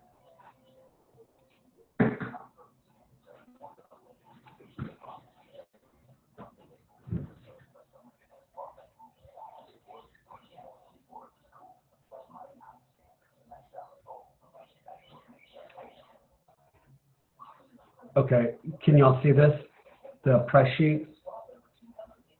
Yes. Okay, so this is, so it's done out, this is for a gram, price per gram. So you go to all-purpose flour, it's, you know, 0.00007, I think, or 3 zeros and a 7 per gram. That's how much it costs per gram. And let me get back to here. So you need, so you're going to multiply that cost times 600 grams, right? And that'll give you how much 600 grams is going to cost, right? And then you're just going to add up all of those costs right there and give me the total cost. You're going to do the cost times 102%, and that'll give you that cost. And then what I want is the cost per biscuit. So this makes 5 dozen. So you're just going to have to figure out what the cost is for one item, for one biscuit, not 5 dozen. Does that make sense? Yes. And then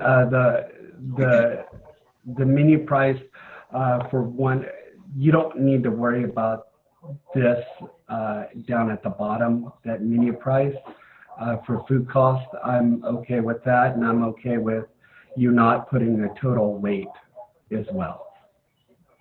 So I just want. How much is 5 dozen? Anybody know what 5 dozen is? Hopefully. 60. You're going to take your total amount of the cost factor and divide it by what? 60. That's correct. Okay. Okay. I was confused because it was like the price per gram, it was 0.0007. I'm like, Yeah. okay. No, It's less than a penny, but okay. it's going to be a lot easier to do it that way.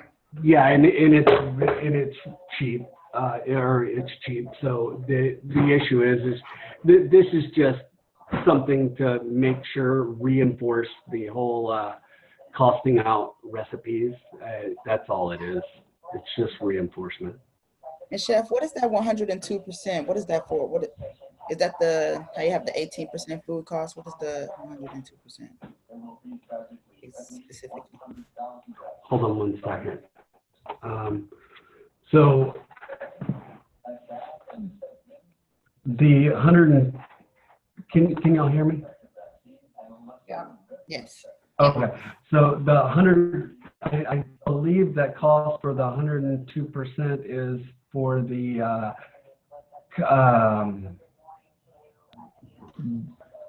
wait, what is that for? Hold on.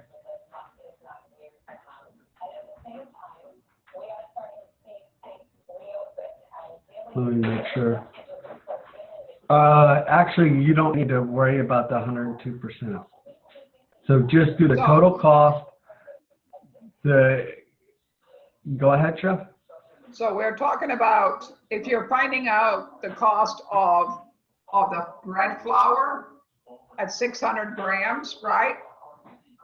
600.39 grams or whatever it is on the metric, which is 1.1, the standard US measurement for bread flour is 1 pound and 8 ounces. It'll come to a total cost of 50 cents. So the initial cost So of here, wait a minute, the initial cost of your, we're talking about scones right now, right? We're talking about biscuits or scones, I'm sorry. What was it? talking about biscuits. Biscuits, Chef. Sorry, Biscuits. biscuits, sorry.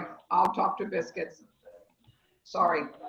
So we're talking about 600 grams of bread flour. It is 0.007 of grams of what we're gonna need. And it comes to 42 cents for the cost of that first, for the bread flour. Totaling up for this thing should be $4.60. You take the cost, multiplied by 100, it's going to be like 100% or 102%, which comes to $4.77. Each item will be 8 cents. Menu price for the food cost is 18%. So that's what you're going to buy. Cost of one biscuit is 0.8%. We're figuring it all the way down. So just remember that you take your total amount of total cost, you take your 800 grams, get the price of the gram, because remember, what is a gram? Whatever you got to multiply it by. 28.35. That's right. Remember? So you're going to do that to get the total unit price, which is 0.42 cents. So Okay. you take your total price, go on all the items that you're going to do. So the next item is going to be cake flour. It's 200 grams. Price per gram is 0.7 cents, 0.007. And it's going to cost you 14 cents. The next item is AP flour, 0.28 cents. Again, flour is 0.0007. So the next thing we're looking for is salt. Look at the prices on the salt. And you're going to use 24 grams of salt at 0.0018 is 0.04. Sugar, 60 grams equals 0.0014 is 0.08 cents for your for your sugar, for your, yes, 0.08 cents for your sugar. The next thing is baking powder. Weight is 72 grams, 0.0039 per gram. It costs 28 cents, 0.28. Butter, 53 grams, 0.00353. Then it is $2.23 for your butter. Butter is always not cheap, guys. Milk, 800 grams, $1.12 amount. You do the total is $4.64. You take that $4.62 and multiply it by 102%. That's basically what you're doing it at 100%, or whatever rate you're going at $4.47. So if you're going to go at 18% food cost for one biscuit, food cost is 1 cent. That the cost is. Got it? Going down the numbers. Did that help a little bit? Yes, chef. Okay, so if you're looking at the other one is let's look at the brownie one. We're trying to get your homework done a little bit. Ingredients, 60 grams. Remember, what is the gram scale, guys? Somebody say it. Roro, you just said it. 28.35. Yep. So it's going to be a 0.0095, which is 57 cents for your unsweetened chocolate for the amount that we're going to use. Unsweetened chocolate, bittersweet chocolate, we're going to use 145 grams. 0.0088, cost is $1.28. Butter, 290 grams. 0.0053 equals to $1.54.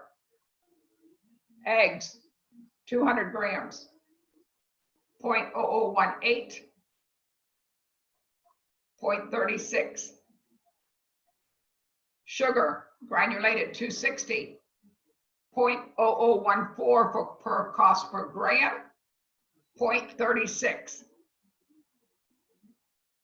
Salt, 2 grams, 0.0018, 36 cents. A little bit high. Sugar, vanilla, 2 grams, 0.0018. Okay, where am I? Okay, salt, 7 grams of vanilla, yes. 0.0102, 0.71.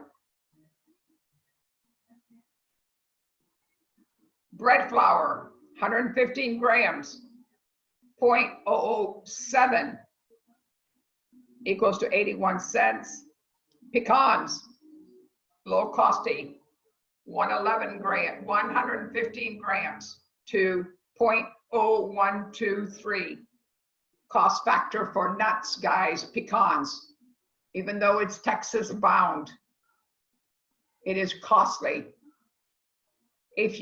Let me tell you a little secret about pecans. I think you've already figured it all out when you've been in wherever you are. And if you're going to use nuts, if you buy whole nuts, the cost of whole nuts is a lot higher than chopped nuts. Think. Because whole nuts, it's a lot to recover whole nuts and make them work. If you're going to buy chopped nuts, it's some that were broken and they chop it up to sell it as pieces. So think about what you're going to do with it. If you're going to take a whole nut and chop it up, I would rather you buy the chopped nuts will be, I'm not going to say half price, it's going to come down a quarter of the price. So think about what you're using and utilizing everything that you use to make it work. Total cost is $7.40. Total cost by 102% at 7.55. Unit cost for a brownie is 31 cents. And the menu price is $1.31 at 18%. So a little bit of insight of what the reality of costing out something is to make it work. Understanding it. So we have another one is scones that you can go look at and cost it out to make it work. And send that to Chef Cliff, please. And remember your projects. Tomorrow you're going to get the time that you're going to be doing it. Making sure that everybody has a chance to deliver. We require 5 minutes of it on Monday, Tuesday, and Wednesday to make it work. And think about your project, guys. Just don't go up there and start rattling it off just for the sake of getting it done. You need to take an insight of where you want to be and what you want to contribute. Do you want to be on the other side or what makes things work? And really, we'll know. I guarantee you.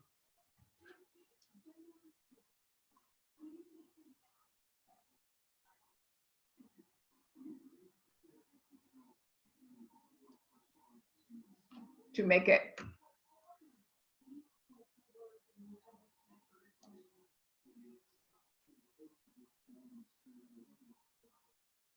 I'm trying to write down all the names and stuff so I can keep up with it.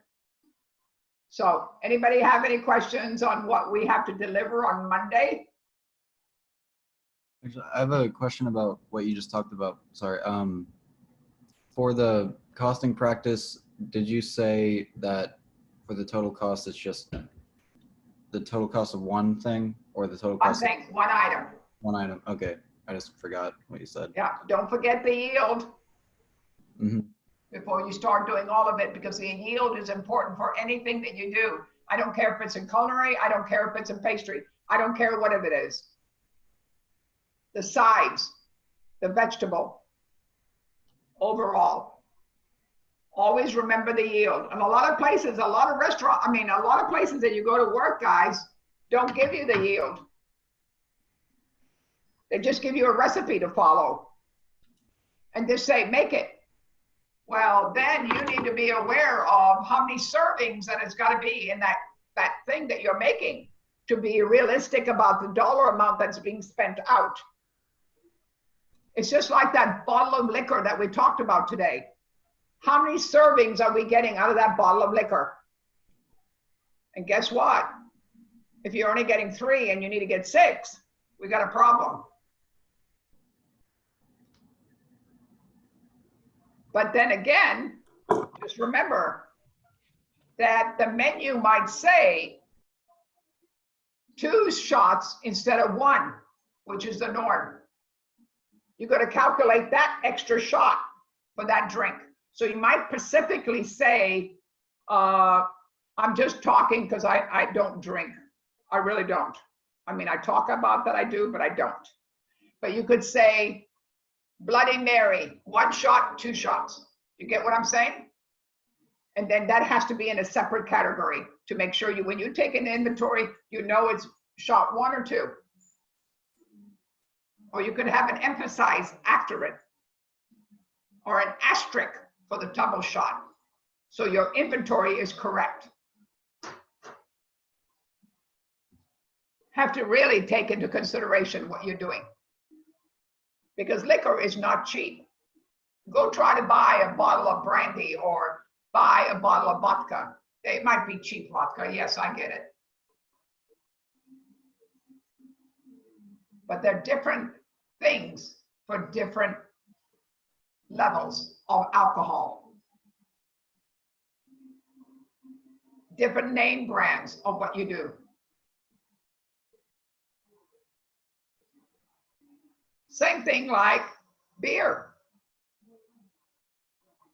Miller, Coors, Heineken's, Dos Equis. Think about it, all different ways of interpreting what kind of beer you like. Stella, it's one of my favorite. Now somebody else says, I don't care for it. It depends what makes you happy. And hopefully not a lot of beer drinking. No, you could have a lot of beer to make you happy. And that way of happiness. But some people drink 1 beer is plenty for them. So really think about the usage if you're going to be investing in alcohol or a bar scenario. In a food truck, can you serve alcohol?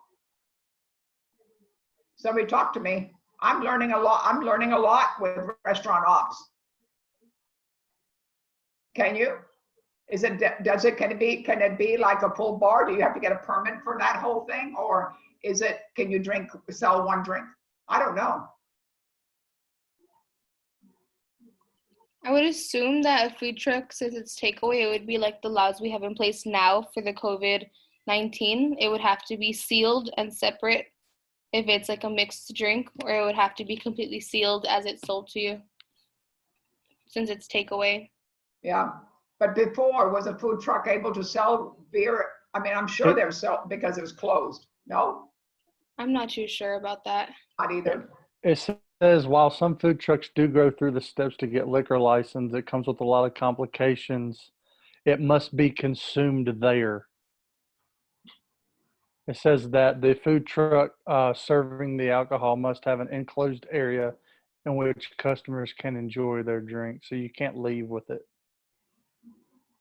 Well, like before in a restaurant, you could not leave at a restaurant, and if I didn't finish my margarita, I couldn't take it out. But sometimes I asked for a cup and poured it in there and put a lid on it and walked out with it, but they didn't know that. I mean, I feel bad, but The game has changed now, and we can take our drinks home. yeah, I know. It's going to change a lot of things, guys. A lot. Maybe better for the restaurant. Till somebody has a wreck and then sues them for drinking and driving. That's right.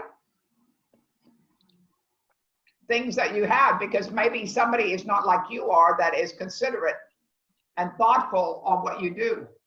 And doesn't mean at that time that that person didn't need that drink. Don't misunderstand me. Because how is a bar liable if they let someone get drunk and leave? That bar's held liable, but yet you're saying that they can put it in a cup and leave with it. That makes absolutely no sense. You're contradicting yourself. Good point, Matthew. So these are things that you really need to think about. That's why, like I said, when I do catering, I don't include liquor at all for me, as being a person that caters a lot for high volume people. Do you think it saves you a lot of liability, Chef? My gosh, it saves an awful lot. Like just avoiding it completely? Yeah, because even if you give wristbands to people, they'll drink more or give the wristband to somebody else, unless you're the person that puts the wristband on. Do you get what I'm saying? Yeah. With your glue and your items without being, because you really got to protect yourself today. Because I said to you today, you know what? I love the human race. I love people. I love people adapting with people, but people can really make life miserable. Customers can, and we love them. We want them to keep coming back. There's not a problem, but some of them really abuse it and not be fair but I really think, maybe I'm wrong, but I'm telling you right now, I really think that this whole epidemic thing, or this virus that's I think people are going to be aware that the chefs are really, or restaurant owners or venues are really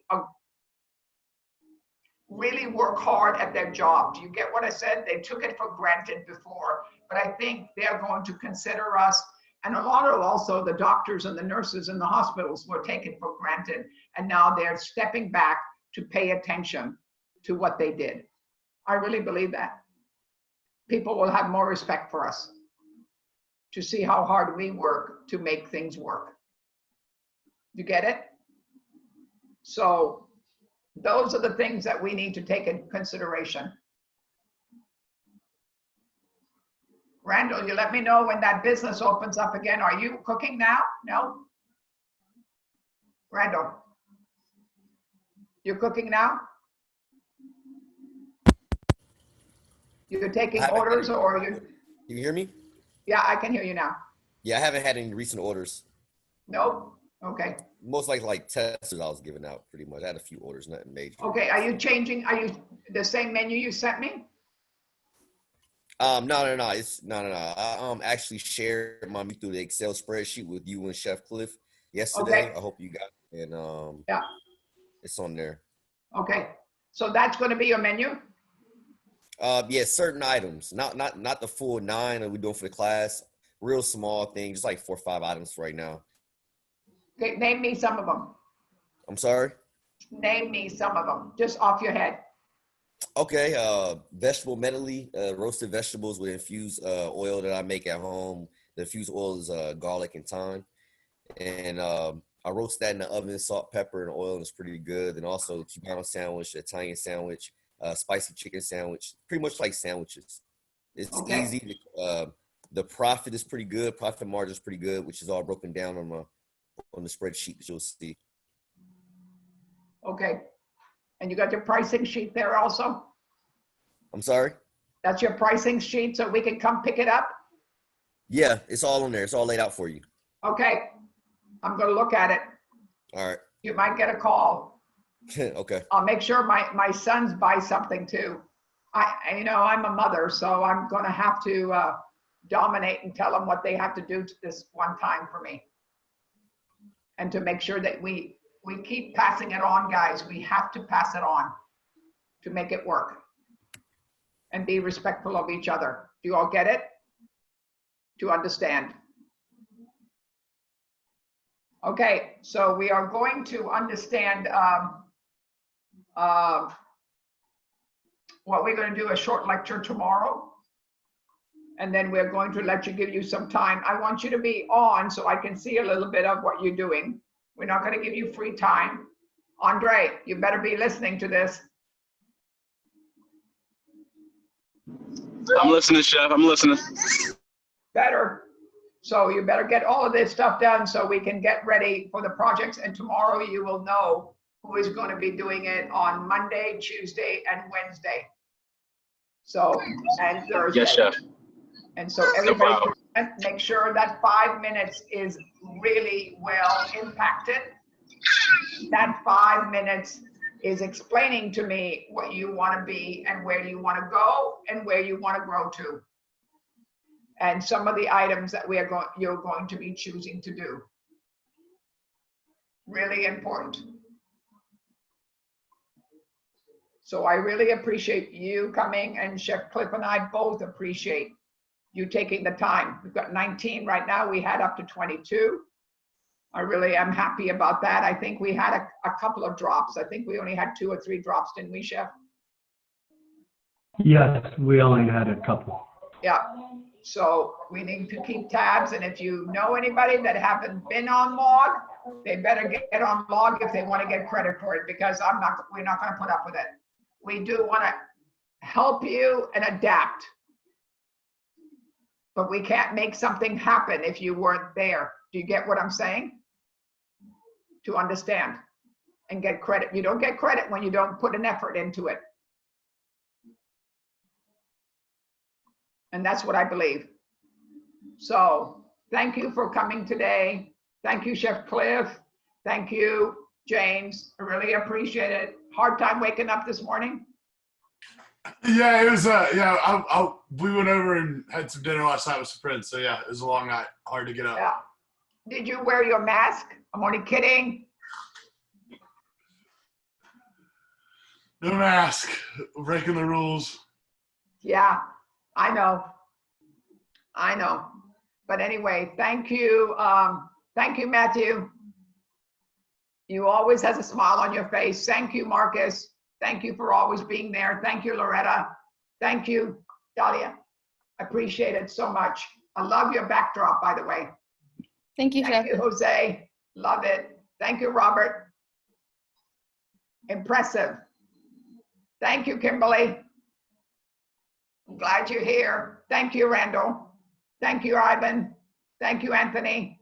Thank you, Trent, no matter where you're going. I don't know where you're going. Andrew, thank you. And James, like I said, Roro, thank you. Mia, Mike, Merkel, Marcel, sorry, and Andre, thank you. And I know Jonas is right around here somewhere, but he's off already, and I understand. So thank you all for a great day. I'll see you tomorrow. We're going to have a short PowerPoint, and then you're going to be working on that. So Monday, Tuesday, and Wednesday, and Thursday, you'll be delivering. So think about what you want to wow us with, especially Chef Cliff and I will be understanding. And then every day, we'll have the 5 or 6 people, and those 5 or 6 people send me that project that day, not the next. And I grade that 5 people that day, and it goes on till the next day. So it's not overwhelming for all of us. Got it? Make me proud of understanding everything. No matter, I am proud of you, but make me prouder. And that's what it is all about. Thank you. Thank you. Bye. Appreciate it. Have a great day. Thank you, Ivan. How was breakfast?